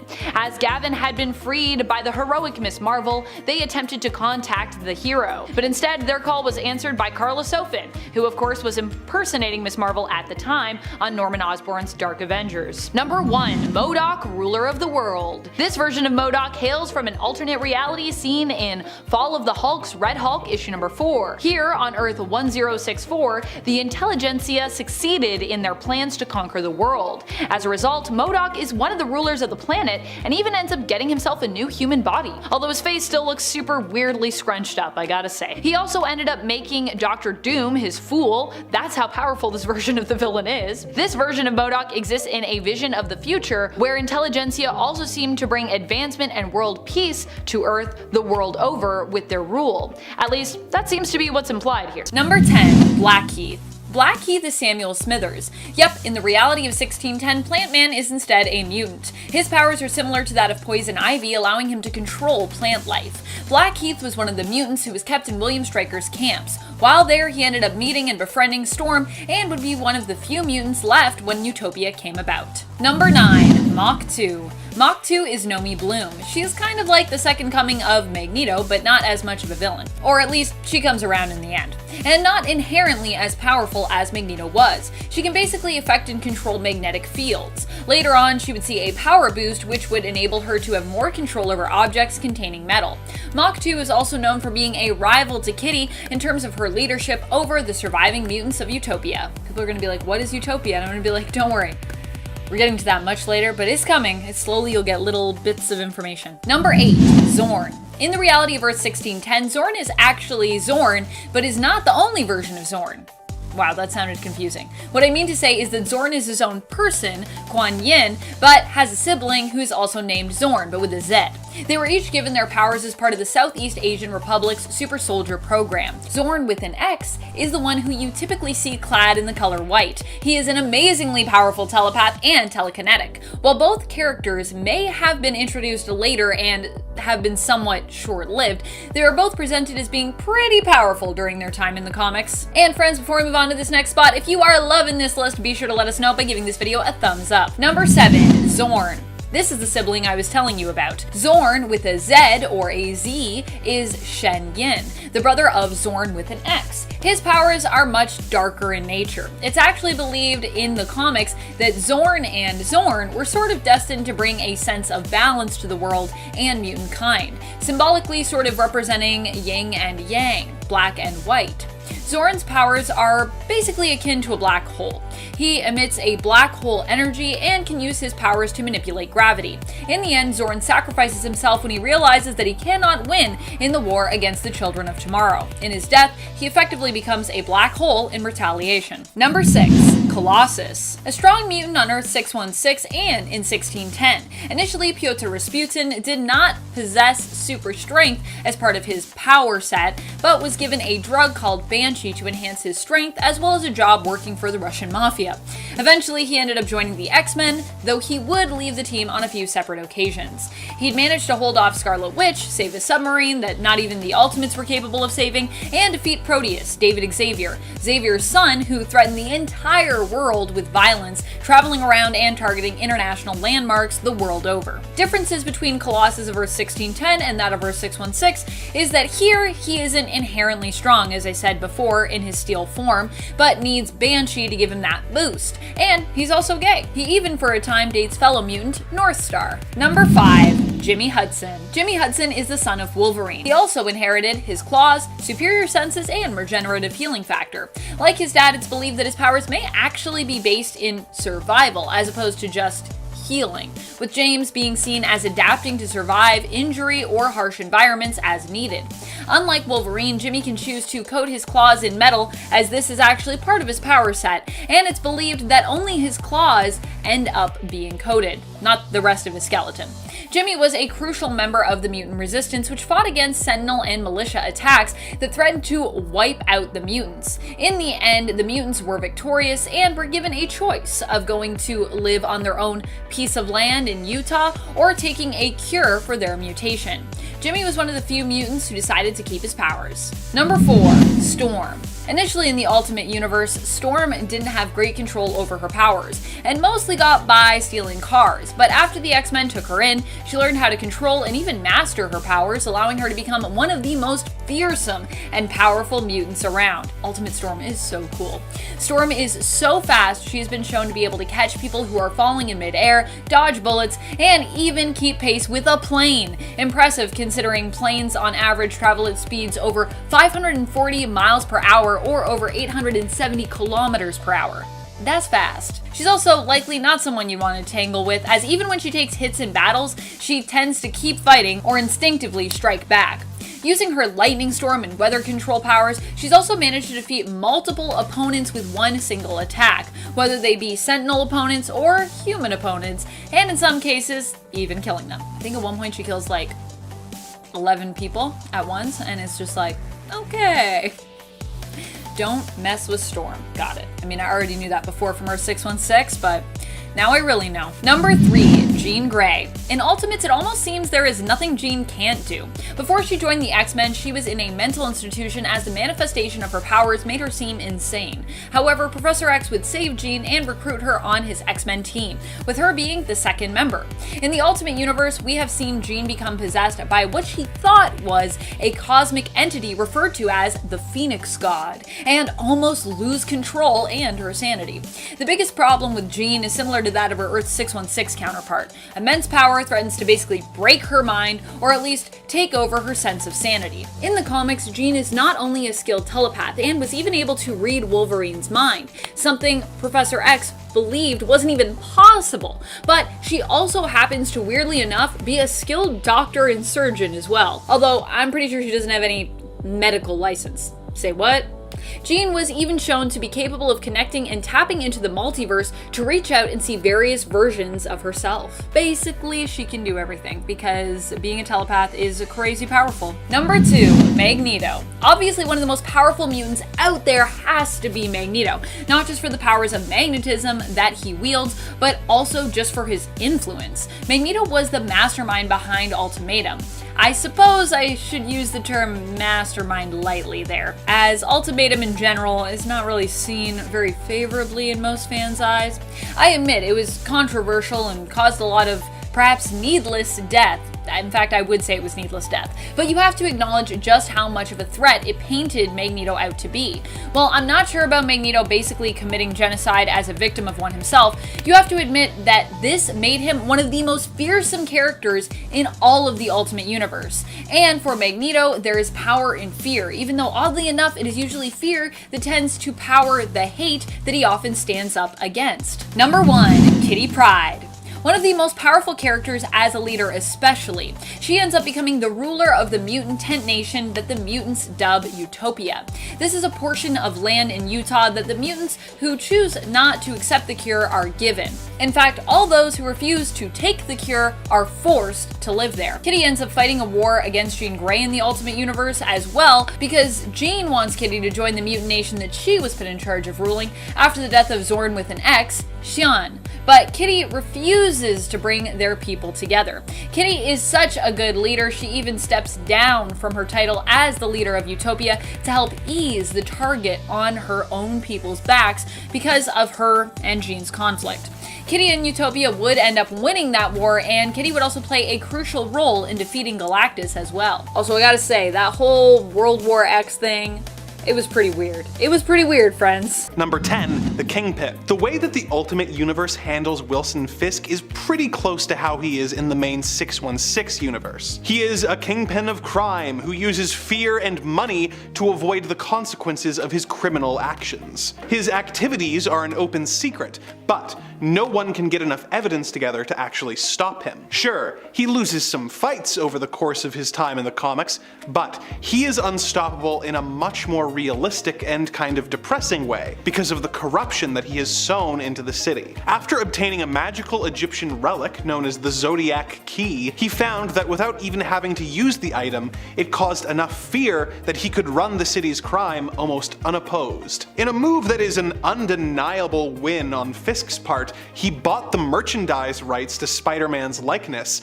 meaning that he was making massive amounts of money off of his enemy. He was eventually arrested after trying to have the Ultimate Moon Knight killed, but when the Ultimatum wave washed away much of New York, all of the records of his crime were destroyed in the disaster, and he was able to go free. He was permanently stopped when he was thrown out of a window by Mysterio, though. Number 9, Sabretooth. Earth 1610's Victor Creed is quite similar to the original version, with him being a bit of a psycho with claws, heightened senses, and a healing factor. He believed that humans were more cruel than less evolved animals, and therefore, mutants should be even worse. He became a ruthless killer who delighted in causing his victims as much pain as possible before he was eventually recruited to the Weapon X program. After Wolverine left the program, Sabretooth was given similar, though more extensive, adamantium upgrades, and he was sent to retrieve Wolverine. From that point on in his history, Sabretooth came into frequent conflict with the X-Men, the Ultimates, and various random heroes of the Ultimate Universe. He soon joined the Ultimate version of the Brotherhood of Evil Mutants,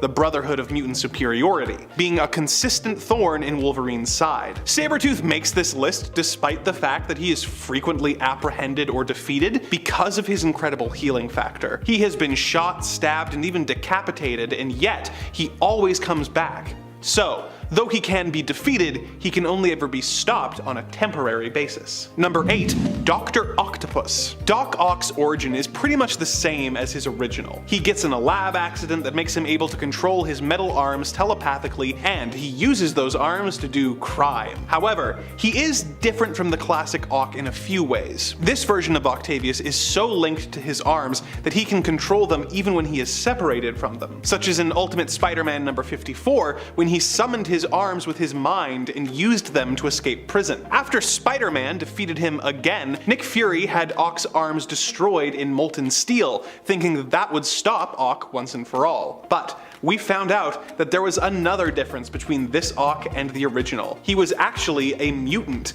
with powers similar to Magneto's. He hadn't been controlling the arms, he had been controlling the metal in the arms. He then used this mutant ability to cause metal in the building to form together new arms for himself, and he fought Spider-Man and Spider-Woman in a cyclone of flying shards of metal. So, while the old Ock could be stopped by removing his arms, this Ock has way more ways to come back from a loss, and can't be stopped for long. That is, until Green Goblin beat him to death. But hey, that's why he's so low on the list. Number 7. Venom. Ultimate Venom is not an alien symbiote, but a genetically engineered suit developed by Eddie Brock and Peter Parker's dads. When Peter used the symbiote to get his black suit, Eddie became jealous and fused with a sample of the symbiote that was in storage. This caused him to become Venom. While in Venom form, he has an insatiable hunger and has to consume people at a regular rate in order to not be consumed from within the suit. He has all of the classic Venom's powers, like the strength, the healing, the ability to override Peter's spider sense, but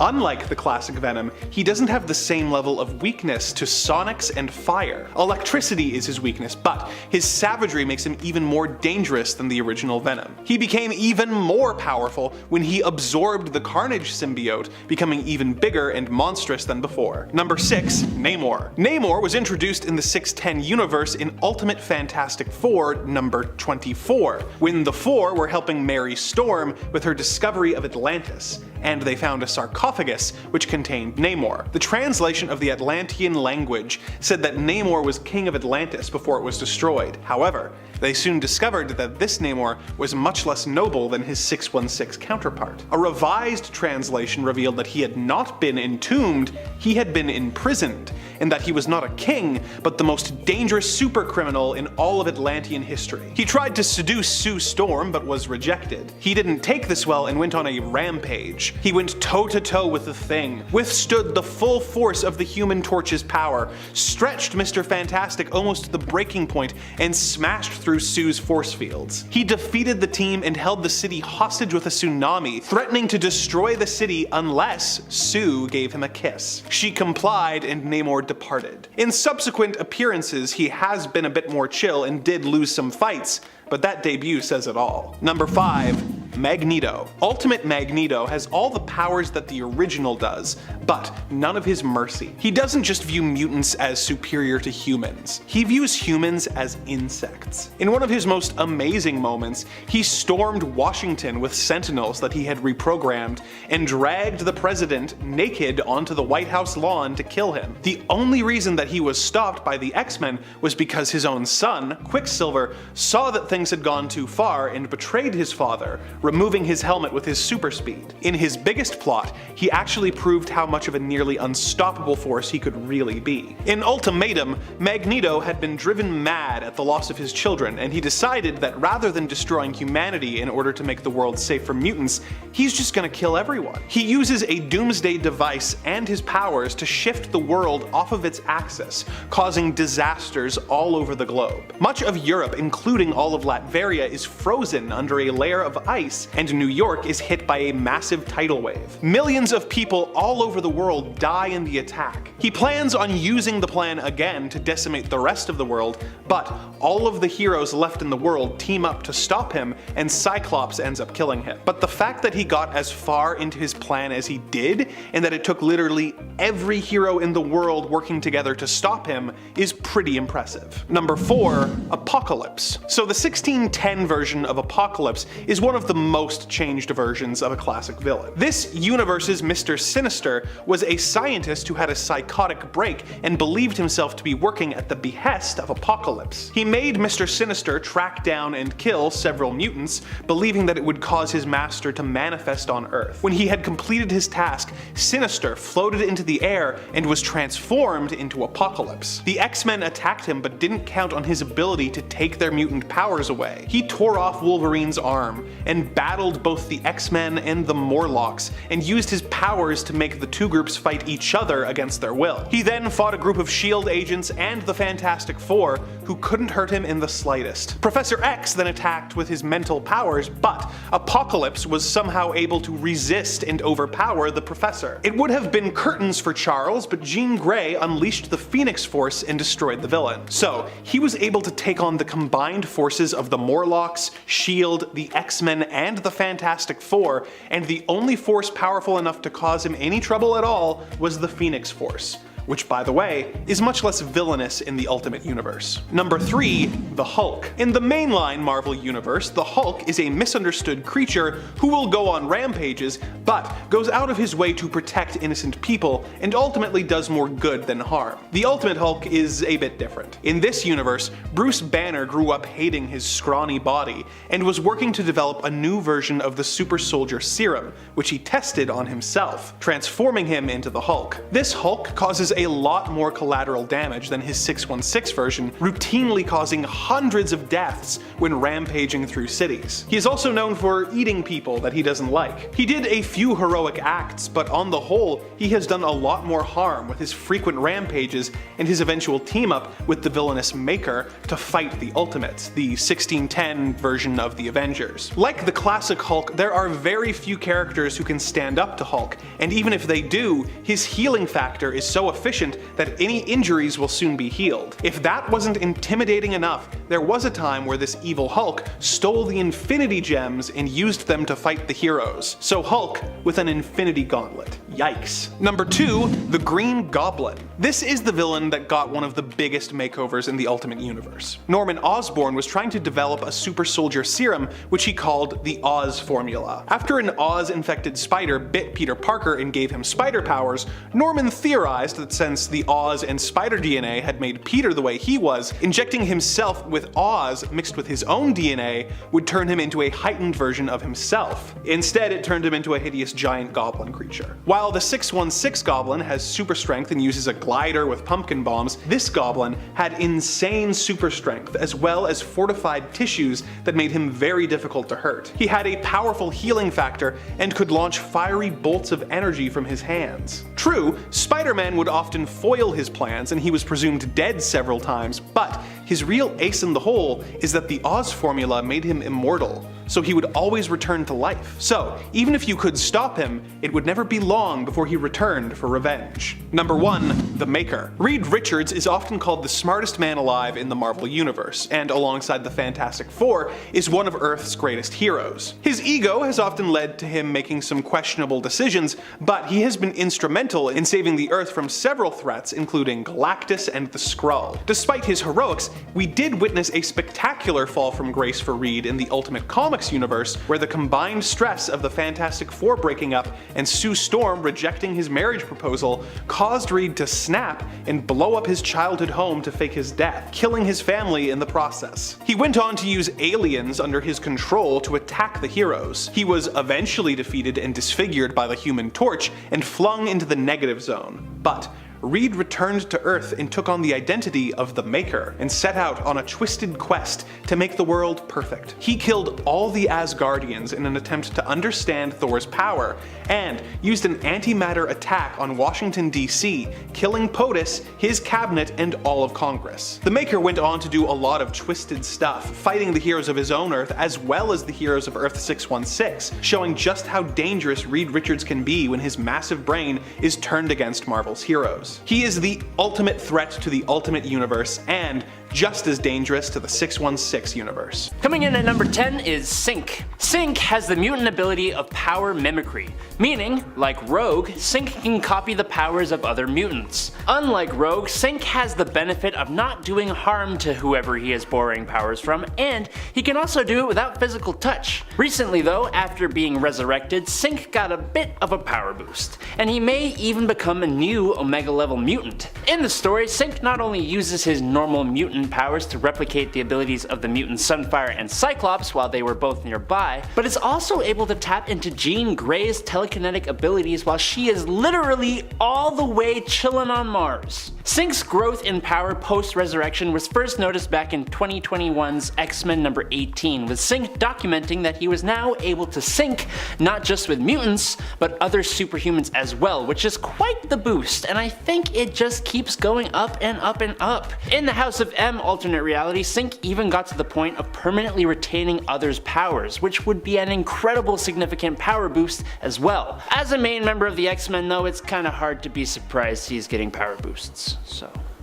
At number 9 is Eye-Boy. Eye-Boy is usually undervalued because he looks really silly, and I get it. He does look like if the drummer for Kings of Leon had 57 eyes, but you should never judge a book by its cover, because although Eye-Boy doesn't look very menacing and seems rather confused most of the time, he's actually got a pretty good power set. He's got the ability to see just about anything, no matter how small and no matter how far. But on top of his microscopic and telescopic vision, he can also see basically every light wave there is, including X-ray, infrared, and thermal, among many others, including the magical plane as well. He also has night vision and even chemical detection. That's right, he can see pheromone secretions from people, giving him a tracking ability as well. Eye-Boy is just one of those sad cases where he's just too unsettling looking to really garner much respect for who he really is and what he's truly capable of. Number 8, Domino. Nina Thurman is a mutant weapons expert and mercenary. Under the name Domino, she was introduced in the early 90s as a member of X-Force. Domino is a survivor of a bunch of unethical scientists who were trying to create the perfect weapon. Tale as old as time, really. But this means Domino has all the talents and skills you would expect of an expert mercenary or secret agent. But we're here to talk about powers, and Domino's are unique to say the least. Domino has probability manipulation powers, meaning she is almost always lucky. She exudes at all times a subconsciously activated field that alters the probability of occurrences in her line of sight in her favor. This means that whenever she is stressed, excited, or focused on something, things will go improbably well for her, and quite poorly for her opponents. Now there is a caveat to this. She needs to actively be trying to help herself for her power to work. So like, if debris is falling from the sky and was about to hit her on the head, she would still be hurt if she just stood still. But if she tried to avoid that debris, she would move perfectly to avoid each and every piece about to hit her. Now the full potential of Domino's abilities hasn't actually been fully realized yet, and Marvel has a knack for updating powers whenever they want. But with an ability to be lucky, there's only a finite amount of things you can't do. At number 7, we've got Forget-Me-Not. Forget-Me-Not might also be a case of people judging a book by its cover because he doesn't really look too menacing, if we're being honest. But to be fair, his powers do also sound pretty lame at face value, so it could be that. Basically, this mutant can't be remembered by anyone he meets once he's out of sight. And as sad as this must be for him in his personal life, Forget-Me-Not can use this power to his advantage in a huge way in the right circumstances. In one case, he's even able to dupe all of X-Force when the team has to form an elaborate plan just to track him down. They're only able to finally catch him by having Dr. Nemesis record himself explaining to the team the existence of Forget-Me-Not as they search for him, and they keep watching it over and over again on their coffee breaks. And the only caveat to this whole situation is that the maintenance bots, along with, I'm assuming, any computer automated system, can remember Forget-Me-Not, which sort of weakens the potential for his powers in a way. So although he's more powerful than you might think, he's still got some vulnerabilities, but heck, everyone does, right? Forget-Me-Not. Number 6. Dust. Created by Grant Morrison and Ethan Van Sciver for 2002's new X-Men number 133, Soraya Kadir is a young Muslim mutant who's enrolled in the Xavier Institute for Higher Learning. Now, she has largely been just a background character in the stories she shows up in, but Dust has been present for some of the largest events in recent X-Men history. Soraya was even one of the mutants who kept their powers after M-Day. Soraya is usually a pretty shy and quiet girl, but don't let that fool you. Her powers are no joke. Dust is able to transform into a cloud of sand, or dust, and even act as a violent sandstorm, literally stripping the flesh from her opponents. When she couldn't properly control her powers yet, Dust even unintentionally flayed 2 men alive after unleashing her power in an act of self-defense. Dust has also been shown to use her power internally, meaning like inside another person, entering her enemy's lungs and eroding them from the inside out, which is just a lovely thought. But wait! There's more. It also appears that Dust is immune to magic and telepathy based attacks in her sand form. The only problem is that if you pull out a hose or like a super soaker or something, she's pretty much done, as she's extremely vulnerable to water. She's a powerful mutant, but sorely underutilized. At number 5 we have Marrow. I've covered this mutant in almost every one of my lists for the last few weeks now, and for good reason. She is just such an underappreciated mutant considering how versatile and honestly cool her powers are. And if you are a Marrow diehard fan, you know that she's had some difficulties with her powers, which might explain part of the reason why people tend to write her off. Initially, Marrow is unable to control the growth of her bones, which leaves her with some pretty painful and frankly terrifying looking struggles. But these days, she's honed her powers and has become quite impressive as a result.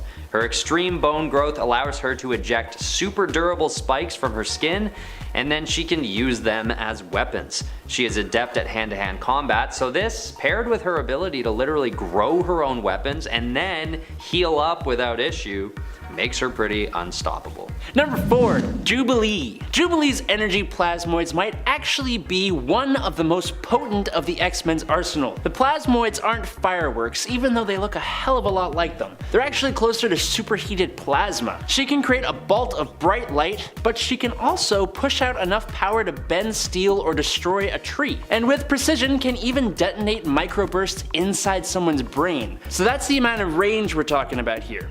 But that ain't all. It goes even beyond that. As Jubilee's Generation X instructor, Emma Frost, once speculated, if wielded properly, Jubilee could detonate objects on a subatomic level, meaning this unassuming mall rat can cause explosions of atomic proportions. She's a highly underrated character in the comics and gained a lot of popularity in the 90s thanks to the X-Men TV show. And while she's gone in and out of having powers, she still remains one of the cooler characters in the X-Men's lineup. At number 3 is Morph. Morph might sometimes be underestimated because of his funny disposition and his somewhat harmless look. With one of the best personalities out of all the mutants in my opinion, Kevin Sidney uses humor to work through his internal issues after his mother's death. But externally speaking, he deals with his other issues using his totally underrated power set. Morph is a master shapeshifter, capable of changing his body and his voice to mimic those of others. Not to mention, he's also able to fly at speeds of 40 miles per hour and has a healing factor due to his ability to manipulate the makeup of his molecules. But What's coolest about his powers is that if he chooses to grow more muscles, his strength will actually increase along with his appearance, and even if he can't get his strength up to match his opponent, his defensive stats are insane due to his ability to absorb the impact of any physical projectiles by simply allowing them to pass through him. Number 2. Gambit. Gambit has the really cool mutant ability of molecular acceleration, allowing him to convert the potential energy of a non-living object through touch and kinetically excite the molecules to the point that they explode. Usually when a mutant has an ability that manipulates molecules, they have a pretty vast array of powers. But for Gambit, he mainly uses his abilities as attacks, charging up his signature playing cards and bow staff. But in an alternate universe, there is a future variation of Gambit known as New Sun, who is what Gambit would be if he reached the full potential of his power. He can manipulate kinetic energy down to a molecular level, meaning New Sun can charge objects and living beings without being in contact with them. He can stop objects that are in motion and make still objects begin moving. He can turn into a wave of energy, letting him travel through space and other dimensions, and he was even able to defeat the Dark Phoenix in his own universe by himself. We do see 616 Gambit use a lot of the same abilities as New Sun in a fight between the two in Gambit's 1999 solo series, but just knowing the potential this awesome Cajun sensation can reach, ooh, it's spicy. At number 1 is Chamber. Chamber is another underrated mutant with a power set that isn't quite appreciated the way it should be. It may have something to do with the trauma that Jonathan Starsmore goes through to acquire his powers, and further how that experience hinders him from achieving certain goals that other more accomplished mutants are able to. Basically, Chamber has what's described as a furnace of psionic energy stored in his chest, and when his powers are first discovered, this energy explodes out of him, destroying the lower half of his mouth and blowing a hole in his chest cavity, forcing him into intensive surgery to reconstruct the lost body parts. Eventually, he hones his powers to a point where he can aim psionic blasts on command, which is kind of like Cyclops, except in this case it's coming out of a hole in his chest.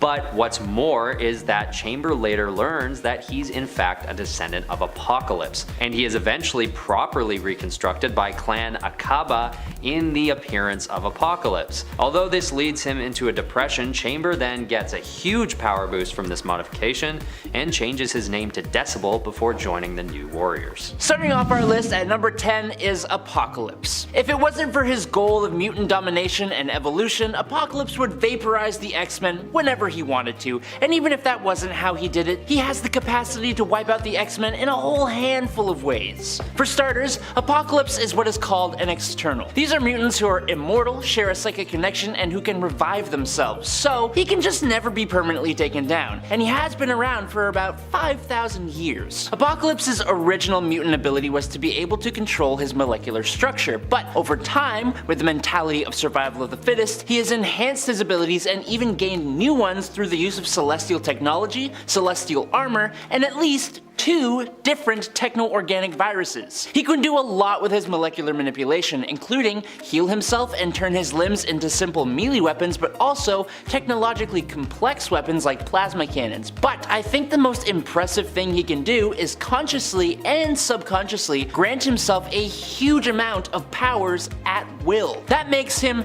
too much for the MCU already, and we haven't even talked about his celestial energy manipulation, his psionic abilities, or any of his countless horsemen of the apocalypse, all of whom were given power boosts by this unstoppable mutant. Coming in at number 9 is Thanos. Now before you come for me in the comments about how Thanos is literally already in the MCU, I want to point out the little fact that the version of Thanos from the MCU is like a schoolboy compared to the comic book version of Thanos. Thanos in the comics is an absolute monster.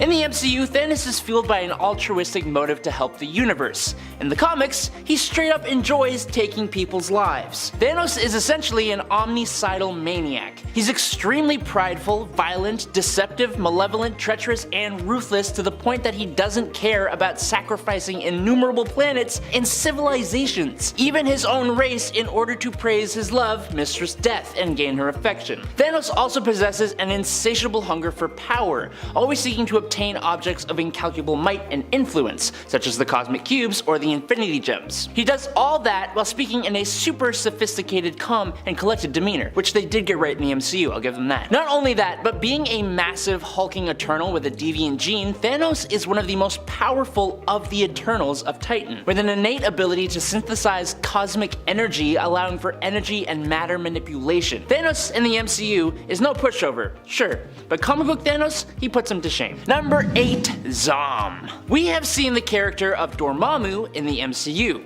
He was an insanely powerful mystical entity who Doctor Strange had to basically lose to a million times and trick to defeat. Well, it took all of comic book Dormammu's power plus the help of the cosmic being Eternity just to restrain the extra-dimensional monster known as Zom, with the magical links of living bondage and the crown of blindness. And with these tools, these massively powerful beings only managed to trap Zom in an amphora, in a world beyond all worlds, in a time beyond all time. Well, when Umar, the sister of Dormammu, invaded Earth and Doctor Strange could not defeat her, he needed some way to put her down. The Ancient One told Doctor Strange about Zom, and Doctor Strange decided that he was going to unleash the monster to easily defeat Umar. Now, I don't know why the Ancient One thought this would be a good idea, because now, being free and not wanting to go back, Zom turned on Doctor Strange. Zom is so powerful that there was absolutely nothing that Doctor Strange could even do. Even if all the reality warping heroes and all the Avengers combined forces, they would not be able to defeat Zom. It took the power of the living tribunal, the representative of the one above all and the judge of the multiverse, who had not even been seen in Marvel Comics before this point, to just whisk him away. The tribunal then scolded Doctor Strange for summoning a being who could literally wipe out the multiverse. Zom has no other goal than to completely annihilate and destroy everything. Ever. Now, Strange has since channeled Zom in extremely dire situations, and that's the only time I could really imagine the MCU even mentioning his name. Number 7, the Void. Bob Reynolds was granted the power of 1,000,000 exploding suns after consuming the Golden Century Serum, which was a much more potent offshoot of the original Super Soldier Serum. He has photokinetic-based powers fueled by the sun itself that include molecular manipulation, immortality, insane super strength, speed, invulnerability, stamina, agility, reflexes, and senses, flight, teleportation, energy absorption and blasts, psionic abilities, and even reality warping abilities within a small area. He used his powers for the greater good of all, and he was the example of what a hero should be. He had connections to Iron Man, was active during the years just prior to the Fantastic Four's emergence. He became a role model for Spider-Man as well as an ally to the X-Men and equal to Reed Richards and a friend to the Hulk. The thing about the Sentry is that he's accompanied by a dark persona called the Void. The Void has all the same abilities plus seemingly even more. The Void went on a rampage that took the lives of around 1,000,000 people and almost destroyed Manhattan. Full rosters of the Avengers, X-Men, and the Fantastic Four all went to take on the Void, and they couldn't do a thing. Only the Sentry himself could really subdue the Void, and it wasn't even permanent. Now, later on in the Siege event, Norman Osborn used the Sentry to attack Asgard, but this accidentally unleashed the Void, and it totally obliterated Asgard completely, taking out Loki in the process. Now, this did actually branch off into a what-if story where the Void was never stopped and destroyed every superhero on Earth, and then went off to destroy the universe. The Sentry is basically a god, and the Void is this god's devil. They may be adding the Sentry to the MCU soon, but I seriously doubt they will make this character or his opposite as powerful as they are in the comics. Number 6, Null. Null is the literal eldritch god of all symbiotes. He's their creator. Null existed before the current version of the universe ever even came to be, in the black void of nothingness. One of his very first acts after he was awoken by the light created by the foundation of the universe was creating the all-black Necrosword. This was the very first symbiote, and it was immensely powerful. Using it, Null was able to slice the head clean off of a Celestial. For this insane feat of power, he was banished to a void where he worked more and more on the sword, and eventually he broke free and went out into the universe with the intent of wiping out various gods until he was defeated and he lost the sword to Gore the God Butcher. And if we want to talk about villains who should have been more powerful in the MCU, he is top of the list. Null then goes on to make more and more symbiotes who all share a hive mind under the control of Null. The They eventually rebel and imprison Null inside the symbiote homeworld Clintar, but he is one of the strongest villains Marvel Comics has ever shown us. He faced off against all the Earth's heroes and nearly won. He has awoken, enslaved, and controlled Celestials, and even defeated the Sentry, ripping him in half and absorbing the Void. The only thing that defeated him was Eddie Brock's Venom wielding the Unit Power, aka Captain Universe, the protector of the universe, and the opposite to everything that Null represents. Number 5. Molecule Man. While attempting to fix an atomic-powered device, a 1,000,000,000,000 accident occurred, bombarding Owen Reese with radiation and transforming his body. Now, this man, Owen Reese, was the most powerful being in the entire multiverse. The accident also caused a minuscule hole between Earth's dimension and another, allowing the being who would eventually become known as the Beyonder to become aware of a universe teeming with life, which would lead to the events of the first and eventually second Secret Wars. Now, Uatu the Watcher, who used to never become involved in the events of Earth, sensed the Molecule Man and the danger that he posed. He contacted the Fantastic Four, warned them of the threat, transported them to face him, and the Fantastic Four couldn't do a damn thing to the Molecule Man, until Mr. Fantastic was able to deduce that the Molecule Man could not alter the molecules of living things. But that wasn't even a real limitation of the Molecule Man. That was just a subconscious limitation that the Molecule Man put on himself. The kicker is that, in reality, Reese's accident was caused by the Beyonders themselves. They created the Molecule Man as a singularity in every reality to basically use the villain as a device that would destroy its universe. The purpose of their experiment was to eventually destroy all the Molecule Men at the same time just to see what would happen, which was a key part of the latest Secret Wars event. But Molecule Man, being used by Dr. Doom and eventually Reed Richards, was able to rebirth the entire cosmos. Could it work in the MCU? Sure, it could, but the character would just be a plot device. I doubt they would actually use him as an actual villain. Number 4. Abraxas. Abraxas is the polar opposite of the cosmic entity Eternity. This means his whole reason for existing is to destroy all of the multiverse, which, I'll be honest, there are a few different characters in Marvel Comics who exist for that reason, and funnily enough, a bunch of them are on this list. But Abraxas is also tied to the incredibly unstoppable cosmic entity Galactus. Whenever Galactus would consume a planet, it would keep Abraxas in check. So, when Galactus was destroyed in a story called Galactus the Devourer, Abraxas was released and begins his path of ultimate destruction. As a cosmic entity, Abraxas's powers are essentially limitless, and his whole existence is kind of important to the universe, which means he can't really be taken out like a normal villain can. So the question of how he was defeated is kind of important. In Fantastic Four number 48 to number 50, we learned of an incredibly powerful weapon called the Ultimate Nullifier. It was used back then to threaten Galactus and stop him from destroying the Earth. Reed Richards ended up using the Ultimate Nullifier to essentially rewrite reality, remaking it so that Abraxas just never existed. Abraxas is so unstoppable that we essentially needed a Deus Ex Machina just to defeat him. I think that if he was in the MCU, that's probably the only way they could make the story work, but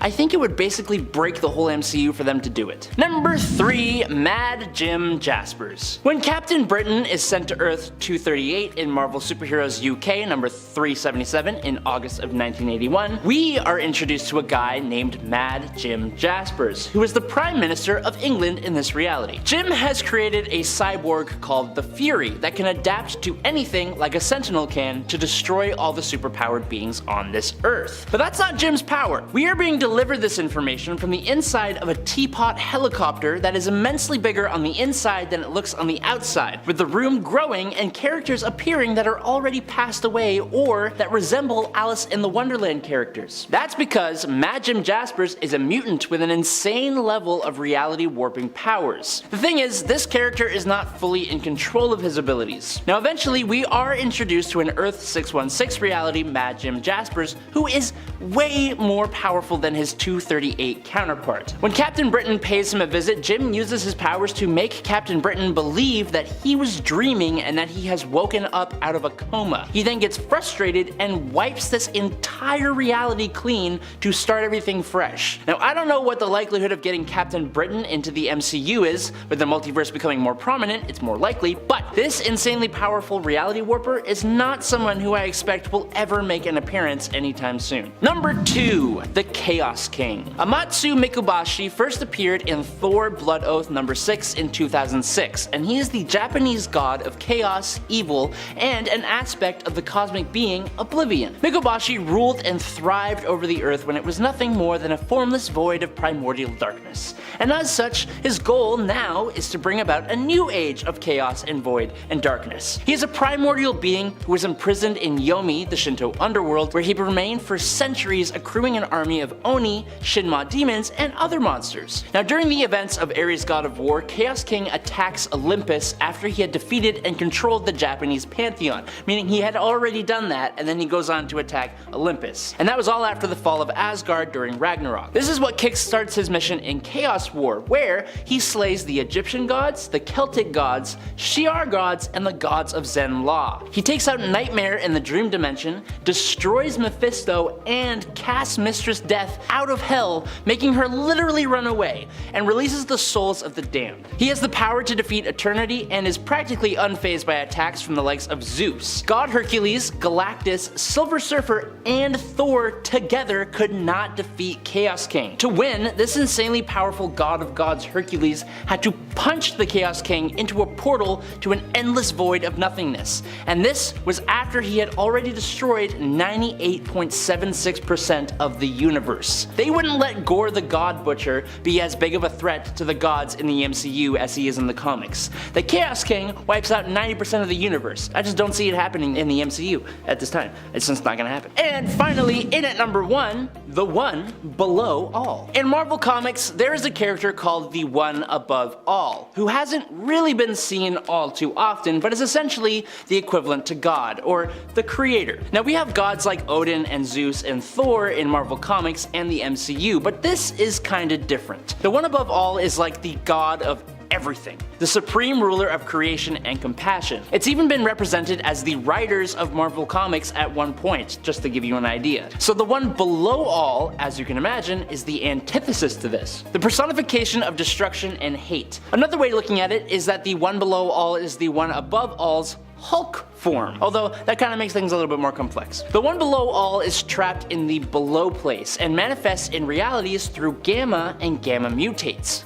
Basically, this means that the Hulk and other gamma mutated beings have fractions of the One Below All's power and can be taken over by the One Below All for him to try and escape and destroy everything. In an alternate future, it actually does this, taking over Bruce Banner's body and using his power to devour the cosmic entity Eternity and eradicate all life in not only this version of the cosmos, but even going into the next iteration of the universe, ensuring that nothing in that universe will continue to be. Luckily, this is prevented in the Immortal Hulk story, but I'm telling you, go read that story. The One Above All and the One Below All seem like beings that are just too conceptual that I don't know if they'd be making it into Marvel's cinematic universe. But the other part of this is that the Immortal Hulk storyline that features the One Below All is way too graphic for it to be adapted to the MCU and Disney's brand. Number 10, Moira X. We don't really know that much about Moira X in her mutant role yet, and she did just become human, sadly, in the comics. However, what we do know is that her resurrection powers that she had seem to be unparalleled because they imply that she has complete sort of multiversal control built into them. Or at least universal control. That is to say, it is heavily implied in Inferno that if Moira were to die in one of her lives, the universe she was a part of would possibly cease to exist. This prompts Mystique to defeat her by turning her human, then intending to kill her thereafter, now that she is no longer a threat. But of course, Mystique is unable to follow through due to the interference of other mutants on Krakoa, namely Cypher and the sentient mutant island of Krakoa itself. We haven't classified Moira X's power level yet as a mutant, but if she returns to being a mutant, and I kinda really hope she does, because I really liked everything that we did with her as a mutant, I wouldn't be surprised if she was considered to be beyond Omega level just because of how intrinsically connected her powers are to the fabric of reality itself. It's quite unique, and it's also quite powerful. Also, that's kind of why I want to see a return. I just feel like it was such a cool idea. And friends, before we move on to this next spot, if you are loving this list and you want more lists where we talk about some super amazing powerful mutants, be sure to let us know by giving this video a thumbs up. I don't know if we have 10 more Beyond Omegas, but maybe we could. Alternate realities. Number 9. Professor X. Professor X is typically classified as an alpha level mutant, so I'm sure you're wondering what made me so boldly include him here. So bold! 2 levels above where his Marvel fandom page has him classified as. I have some things that I disagree with though with that Marvel fandom page, to be honest. And honestly, I put him on this list because of some recent developments that I think were really cool and blew my mind. You can let me know if your mind was also blown by these or not. During the 2021 Inferno story, we saw Xavier and Magneto go up against Omega Sentinel and Nimrod after they were caught in a trap laid for them both by Mystique and Destiny. The 2 traditionally villainous ladies ended up kidnapping Moira, and while attempting to track her, believing her to have been taken by Orchis, instead, Magneto and Charles ended up fighting against that organization, or more specifically, their Sentinel creations. They ended up fighting more against those because Orchis was quickly, all the humans were gone. During this fight, Charles defeated, or at least very nearly defeated, Nimrod at one point by using his telepathy to, in essence, break them apart. And while this is crazy, what's even cooler is it was hinted that Xavier was capable of this level of psionic assault in the past, when the X-Men actually first fought against the Sentinels back in the Stan Lee and Jack Kirby days, when he concentrated intensely and he actually managed to use his power to temporarily kind of like put the Sentinels to sleep. To me, this was an amazing feat, and it was kind of a cool callback to that original fight against the Sentinels, and one that made me consider Xavier's potential for being an Omega level or even beyond Omega level mutant. I know there's gonna be some people that are gonna be like, hey, no, that was telekinesis, Amanda, and that's what's going on.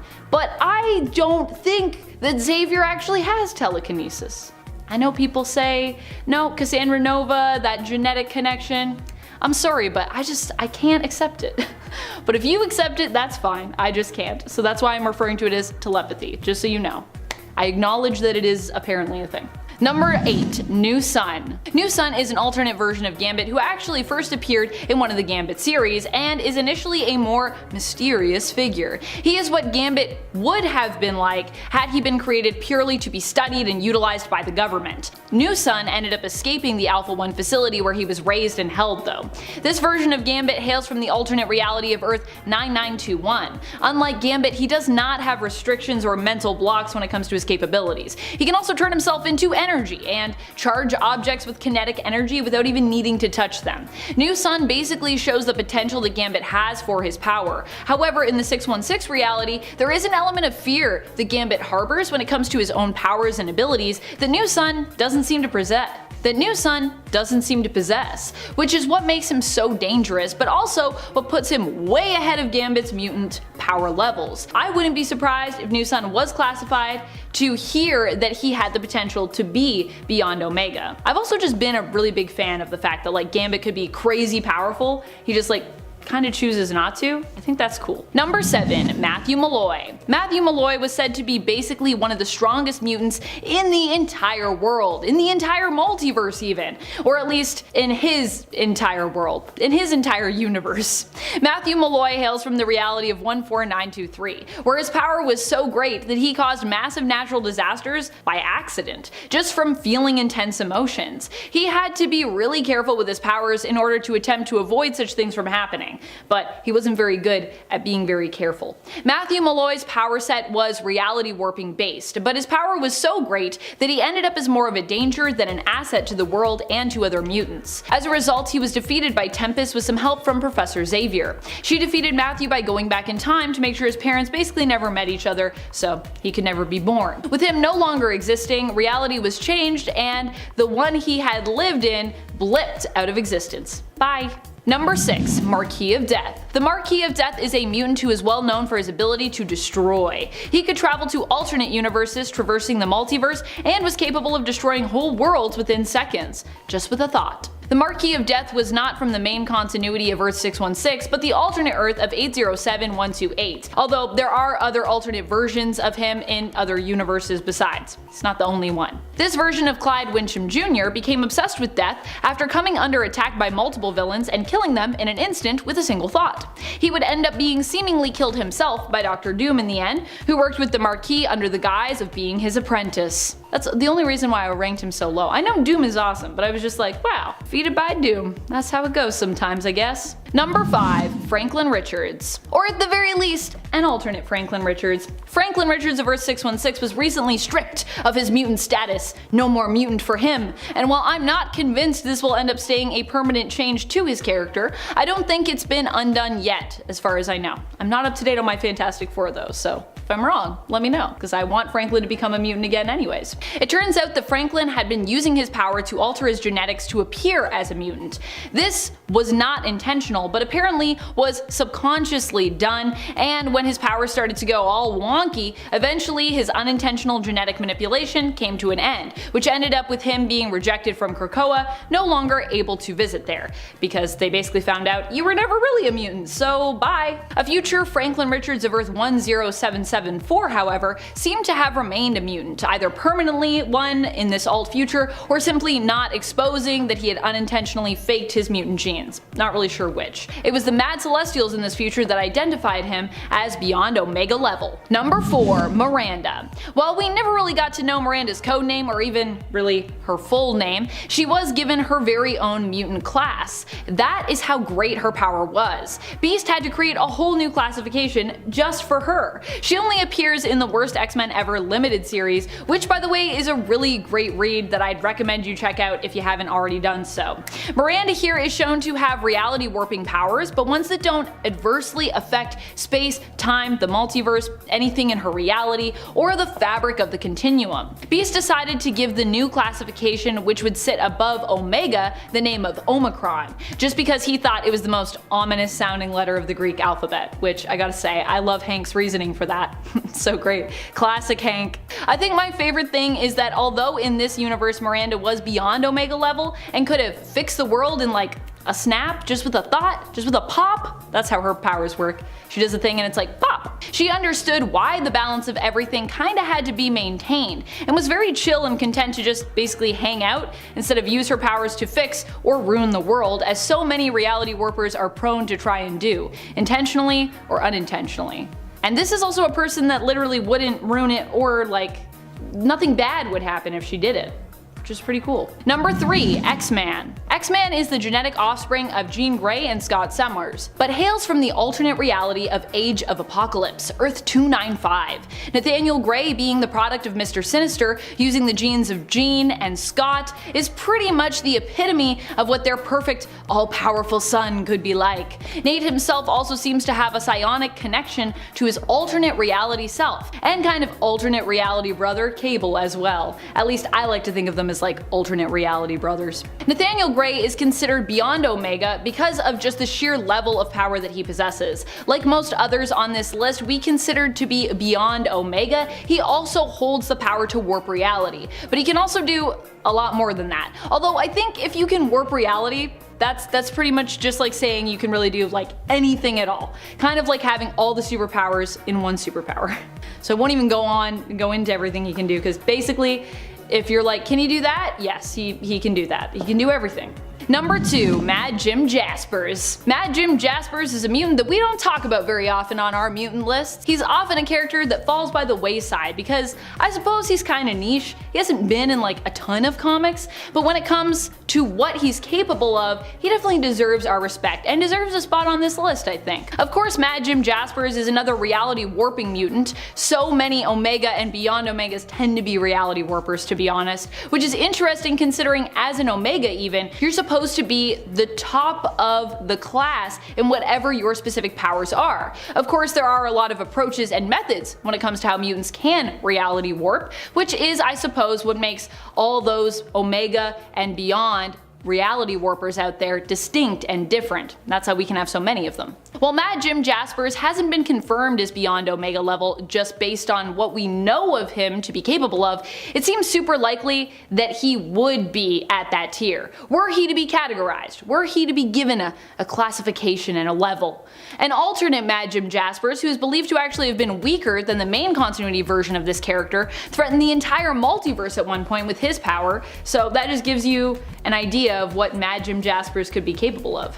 Also, he should probably be in some more comics, I feel like. He's always a fun character too when he shows up in my mind. Number 1. Vulcan. Vulcan is Gabriel Summers, the youngest Summers brother who has had a really messed up childhood, / kind of no childhood, complicated, and who happens to be the most powerful of all the Summers family kids. Scott has his optic blasts and Alex has his energy conversion, but Gabriel has what is possibly a limitless amount of energy manipulation and absorption. He can take in tons of raw energy and just hold it or channel it into something else, which is pretty crazy. Vulcan has been classified many times as beyond Omega level in the comics by various people, including Rachel Summers, and I think his niece herself would know a thing or two about power classifications that are off the charts, considering she is also an insanely powerful mutant in her own right. And she was also on my long list for even making it on this list, because I think she's beyond Omega too. Number 10. Emperor Marco Ragnos. Marco Ragnos is a pretty spooky looking Sith Lord and Emperor. He battled Sith Lord Simus to become the new ruler of the Sith Empire, and take for himself the title of Dark Lord of the Sith. In his battle against Simus, he defeated him by separating his head from his body. Ragnos was a manipulative sort as Emperor and managed to hold on to his rule for hundreds of years by pitting his rivals against one another, thereby eliminating them as threats to his own rule. Even after his death, Ragnos' presence was felt, and he reappeared as a Force Ghost, informing those who fought over his position that only the most worthy would succeed him. Millennia later, an attempt was actually made to even resurrect Ragnos using energy pulled from the Force through various Force nexuses found throughout the galaxy, and this attempt actually almost succeeded. Number 9. Savage Opress. Savage Opress is an interesting figure. He first appeared in Star Wars The Clone Wars. He is the younger brother of Darth Maul, who, like his brother, would also become a Sith Lord. However, he was also a Night Brother as well on his home world. As a Night Brother, he was chosen by Asajj Ventress to become her mate, pledging himself fully to her, and being bent by the Night Sisters' magics to obey her. To prove his loyalty to her, he even murdered his own brother. Not Darth Maul, of course, but instead his brother Farrell. Eventually, Opress would escape Ventress' control, breaking the spell that the Night Sisters had cast over him, and breaking off from both Ventress and his master Count Dooku. He would then go on to join up with Darth Maul, who eventually took him on as his own apprentice. Number 8. Darth Plagueis. Did you ever hear of the tragedy of Darth Plagueis the Wise? I thought not. It's not a story the Jedi would tell you. Darth Plagueis was the Sith Master of Darth Sidious, who many of course know more commonly by his other name, Emperor Palpatine. Plagueis himself had an obsession that runs all the way back to actually the creation of the Sith, and in fact could be cited as kind of the reason for the initial split in the Force. He wanted to discover the secret to eternal life, and eventually developed somewhat of an ability to prevent death and create even life. However, this ability would not save him in the end, as his apprentice Darth Sidious would eventually betray him, killing him in his sleep so that he might become the new master, taking Plagueis' power for himself. Plagueis is first mentioned in the prequel film Star Wars Episode 3 Revenge of the Sith. Here, Emperor Palpatine tells Anakin the legend of Plagueis as he attempts to kinda lure him to the dark side. Although right after that, Anakin's basically like, I think this guy's a Sith Lord. Here, Emperor Palpatine refers to his former master as Darth Plagueis the Wise. It was likely because of Plagueis' pursuit of knowledge in bioengineering that Palpatine himself was in a fashion able to prolong his own life, although he too would obviously fail to become truly immortal, at least as far as we know. I hope that's where it stays. I hope he's gone.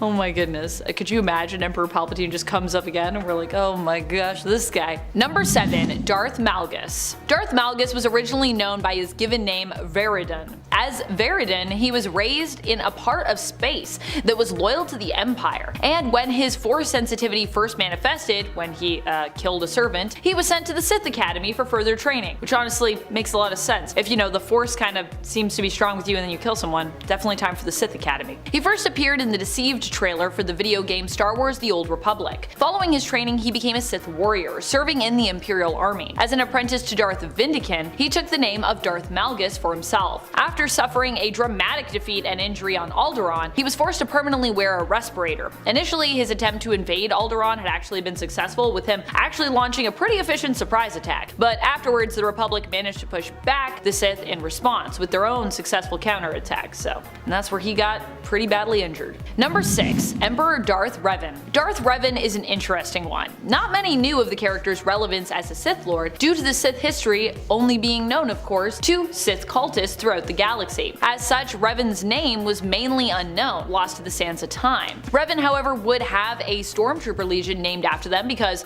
Fun fact, Stormtrooper legions are apparently typically named after Sith Lords, ancient Sith Lords. In truth, Revan was a former Jedi Knight who left the Order and ended up becoming the Dark Lord of the Sith. They formed a Sith Empire but eventually became an amnesiac who was retrained and indoctrinated into the Jedi Order, later actually used to fight against the very Sith Empire they had once built. Revan is actually the character that you play as in the game Star Wars Knights of the Old Republic, and can be customized to look however you prefer them to look, with you also choosing their gender. In canon, however, Revan was established as male, with the light side ending of the game being established in lore as the canon ending, so just so you know that. Number 5. Darth Talon. While I feel like female Sith Lords are weirdly rare, Talon is a great one who really makes up for the lack of quantity of Sith ladies with just straight up quality. Talon herself is visually striking, covered head to toe in Sith tattoos. Each of these tattoos were earned through ritual combat. She was the apprentice initially of Sith Lord Darth Ryan, but would betray him at the command of Dark Lord of the Sith Emperor Darth Krayt, separating his head from his body with her lightsaber, as, you know,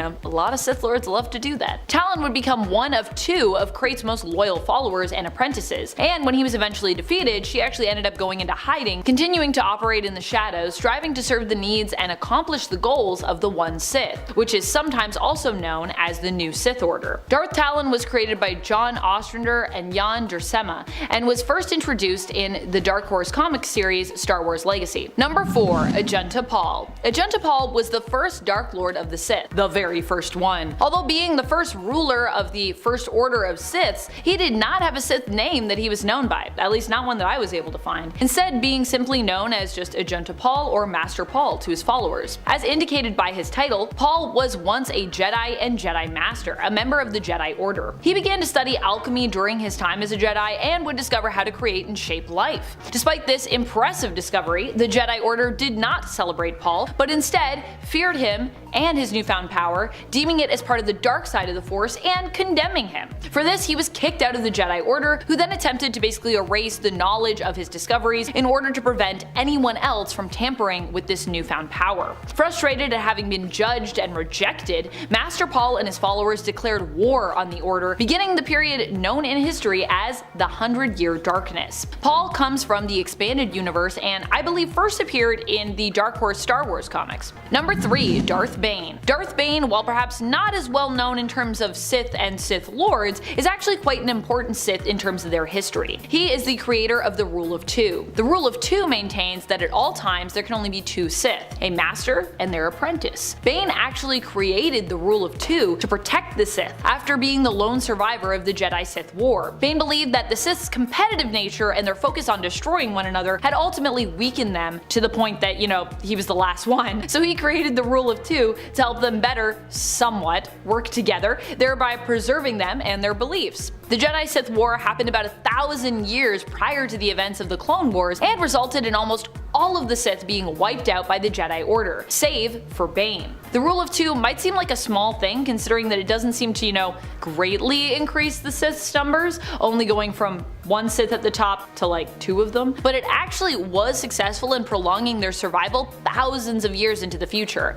After the death of Darth Bane, who was killed supposedly by his own apprentice, the Jedi believed they had succeeded in wiping out all of the Sith, and a 1,000-year era of peace was ushered in. However, his apprentice survived, becoming the new master. With the Jedi left unsuspecting, this actually allowed the Sith to plot in the shadows, spreading their influence throughout the galaxy and bolstering their power in secret. Darth Bane first appeared in Star Wars: The Clone Wars. Number 2. Darth Zana. Darth Zana is relatively unknown even within the world of Star Wars itself, but still serves a super important role in the continuation and evolution of the Sith. Zana was the apprentice of Darth Bane. She was trained to carry on the rules and teachings of Bane, including the self-preserving Rule of Two. We don't know much about her, or even really how she killed her master, but it's believed that she fought and killed Bane in a duel. Zana has only been mentioned a few select times in Star Wars media, and is not only a mysterious figure to Star Wars fans, but also to characters within the world, as accurate historical records were, you know, not really kept in regards to her life and her story. She was actually first mentioned in the novel Star Wars Episode 1: The Phantom Menace by Terry Brooks, based off the film, of course, of the same name. Here, Darth Zana was first wrongfully referred to using the pronoun him, and this would actually later be corrected in other media, where instead it would be established that Zana used the pronouns of she, her. Now we know Zana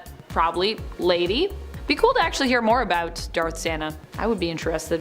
Number 1. Emperor Darth Vitiate. Darth Vitiate is quite the Sith. While to me Darth Vitiate is not as well known, if you go hard when it comes to Star Wars, there is a chance that this is a Sith Lord you might recognize thanks to his extensive history and his impressive feats. Truly, this is a Sith Lord that earns the unstoppable part of this title. Darth Vitiate is the son of the Sith Lord Drameth. Even growing up, he showed a great penchant for power and influence, conquering his own village and people by the age of 10 on planet Madrius. Hearing of this, Lord Drameth came to see for himself what chaos his son had wrought and was killed by his son. Unafraid and filled with brazen confidence, Tenebrae, as he was known at the time, would end up making his way to Dark Lord of the Sith, Marka Ragnos, where he would prove himself and be rewarded with the title of Sith Lord, becoming known as Lord Vitiate. He would also go on not just to become a Sith Lord, but also take for himself the title of Emperor. Vitiate would set out with his forces to once more find and reclaim the Sith homeworld of Droman Kaz, ushering in the new dawn for his Sith Empire.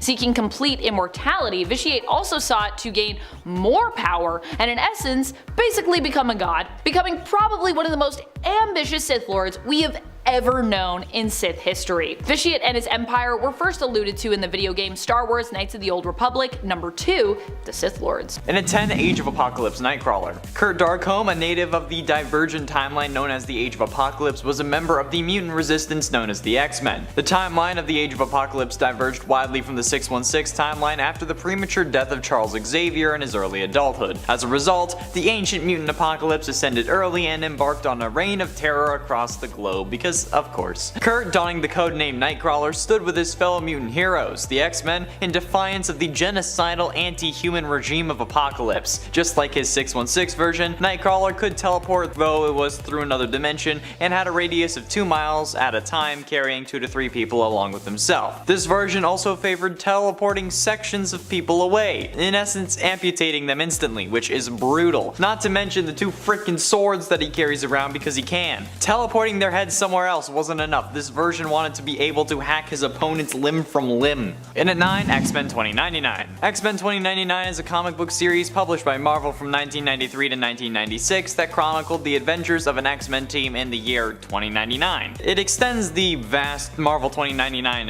universe, which features future versions of other popular Marvel characters such as Spider-Man and Hulk, and this team featured an ever-changing roster. However, the main core group of characters featured people like Desert Ghost, Skullfire, Bloodhawk, Mainstreak, Metalhead, Cerebra, Crystalline, Junkpile, La Lunatica, Serpentina, and Sham. The group is certainly more powerful given that they're in the 2099 universe, which saw future versions of heroes and villains gain all kinds of powerful upgrades, so needless to say, this group is going to be something to behold, with members like Metalhead being able to take on the properties of any metal that they touch, which also would be applied to adamantium or vibranium, or Junkpile, who can telekinetically draw metallic objects to himself and then use them to rebuild his body or add to his physical mass, making him basically resistant to harm. So yeah, certainly an interesting X-Men version. And at 8, Ultimate Cyclops. On Earth 1610, Scott's parents died in a plane crash when he was young, and he and his older brother Alex were separated, with Scott ending up in foster care. One day at school, he was beaten and humiliated by a bully for his inability to fight back and wet himself in front of his peers. Great. He returned home where his powers activated and accidentally killed his foster parents, Noah and Janelle.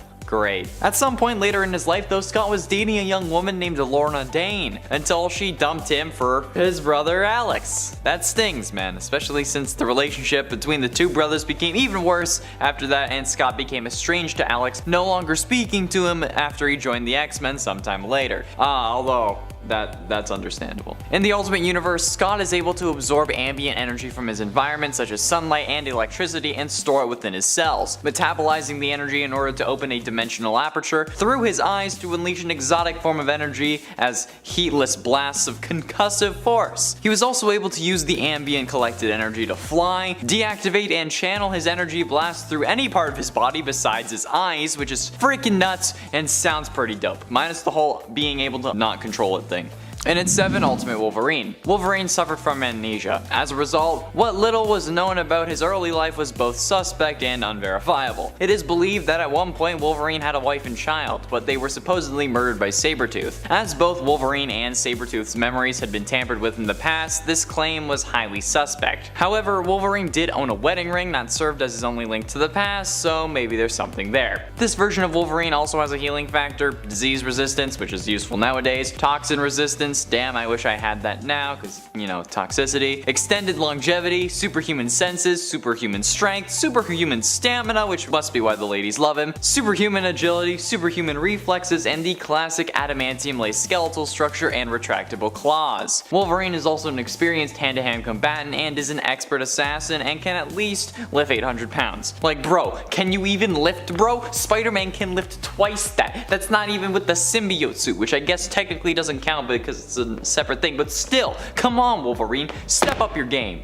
And at 6, Goddess of Thunder. What if Storm was the God of Thunder? That's in essence what the story of What If Volume 2 number 12 from 1990 asks. Well, in reality it's what if the X-Men stayed on Asgard, but still. After visiting Asgard, several members of the X-Men and New Mutants decided to stay this time, while those returning to Earth drove the X-Men into a new era. Many of those staying though found new loves. Wolfsbane found love in the Himhrari, Prince of the Asgardian Wolves, while Rogue found love in Fandral the Dashing. Of the Warriors of 3, Cypher became a scholar, translating and reading scripts long dead in Asgard, while Cannonball married Kindra, the daughter of the Dwarf King. Nightcrawler and Sunspot became warriors, while Mirage became one of the Valkyrie. Magic became the Sorceress Supreme of Asgard and assumed the role once held by the Enchantress, and Storm became the new Goddess of Thunder, since Thor was trapped in the form of a Midgard frog. Yep, that's right, Throg! Carnilla and Hela conspired to steal Storm's soul with the Sword of Surtur, but were defeated. The sword was also then destroyed during the battle, and Loki was unable to draw his mystic energy from it, releasing Thor. But with Odin dead, Thor renounced his claim to the throne and returned to Earth, so Storm became the Queen of Asgard. Pretty dope. Halfway through, in at number 5, Bloodstorm. A street thief living in the streets of Egypt, the mutant Ororo Munro sealed her fate when she attempted to pickpocket a man who turned out to be Dracula. She eventually managed to free herself from the vampire's control and found a new purpose among the X-Men. Unfortunately, her thirst for blood overpowered her, which resulted in her killing at least both Beast and Professor X. Scott and Ororo developed romantic feelings for each other, but Scott was hesitant to act on them since he expected to return to his proper time along with the rest of the young X-Men. But also, you know, she's a vampire. This ain't Twilight. During a date though, Storm started to convince Scott to pursue his feelings, but the couple was attacked by Ahab and his hounds. During the ensuing fight, Bloodstorm was impaled by Ahab with his silver-coated spear. Fueled by rage, Scott got the upper hand, forcing Ahab to retreat, but Scott ended up having to carry Bloodstorm's corpse, and his arms dissolved into dust. Yeah. In addition to the powers of Storm from Earth 616, Bloodstorm can also shapeshift into a mist or a flock of bats, and can hypnotize people into doing her bidding with only a gaze, cause, you know, female vampires. She also feeds on a consenting Scott in an attempt to satiate her hunger and prevent her from going dark again. Only feed on those who consent. And at 4, New Exiles Rogue. Rogue's powers can be difficult to explain. Actually, not really. Simply put, Rogue's powers allow her to absorb powers from other people, even people who aren't super. She absorbs like memories and stuff. But she isn't really able to control it. She has slight control over her powers, but not enough to make her scary OP. However, the same cannot be said for the Rogue introduced in New Exiles, since this version of Rogue has complete control over her powers, technically speaking, since she can only absorb powers through skin-to-skin contact on her hands rather than her whole body, so if she just wears gloves, she's fine. She can also recall powers from people that she has already touched, which sounds weird now that I'm thinking about it, but still, this is freaking nuts. Imagine just like going around to like a mutant prison or whatever in the raft and just like high-fiving every villain there. You'd gain their abilities, right? And then just boom, you're basically a god. Even if you did that with the X-Men or the Avengers, but like not the Hulk, because I don't want to be like a giant green behemoth. But like maybe I would just like, I wouldn't have to turn into one. I'd just like have his super strength while he's in Hulk form. And I don't know how that would realistically work, okay? But it still sounds wicked. Getting close to the end in at number 3, Mutant X Professor X. Charles Xavier of Earth 1298 believed in harmony between man and mutant, formed along with his friend Magus the X-Men, and led the team towards that peaceful goal. However, the day they fought the Shadow King, everything changed. The good in Xavier was corrupted, and he left the team to explore his powers further. When he returned, it was during an attack by the Juggernaut. Xavier fired a blast at Juggernaut, but it missed and killed Magneto's lover instead. Xavier left the X-Men for good after that, and traveled the world seeking out telepaths, who he captured and incarcerated around the globe, because of course he would. Xavier was also able to take over S.H.I.E.L.D. and absorbed a load of telepaths' powers into himself. This, in combination with the corruption from the Shadow King, amplified Professor X's powers to an unknown extent. But I think it's safe to say that that's pretty damn terrifying. Man, imagine Rogue absorbing those powers. Man, she should have been higher on the list. The hell? But ultimately, in at number 2, X-Men The End, Jean Grey. To say that the X-Men stories revolve around Jean Grey would be a slight overstatement, but in essence they always seem to at some point be trying to fight off the Phoenix Force from corrupting Jean or having to deal with her evil version. However, the version of Jean from the X-Men The End is the most powerful version we've seen, having fully embraced the Phoenix Force and merged with her evil doppelganger or clone or whatever the hell it is. The End stories revolve around various characters meeting their end or having some stories come to an end, which we can see when Cassandra Nova attacks the X-Men and the Shi'ar Imperial Guard. She then begins to erase Xavier's mind. Marvel Girl summons her residual Phoenix Force energies and engages Cassandra in psychic battle, but Jean Grey, once again the Phoenix, uses her powers to heal Cable when suddenly she and Cyclops are killed by a psionic blast fired by a mind-controlled Marvel Girl. So, RIP. Cassandra's astral form leaps out of Marvel Girl's mind and merges with the Phoenix Force, and there's a whole lot more to the story though, so if you're interested in it, I highly recommend reading it because that will do it way more justice than I can.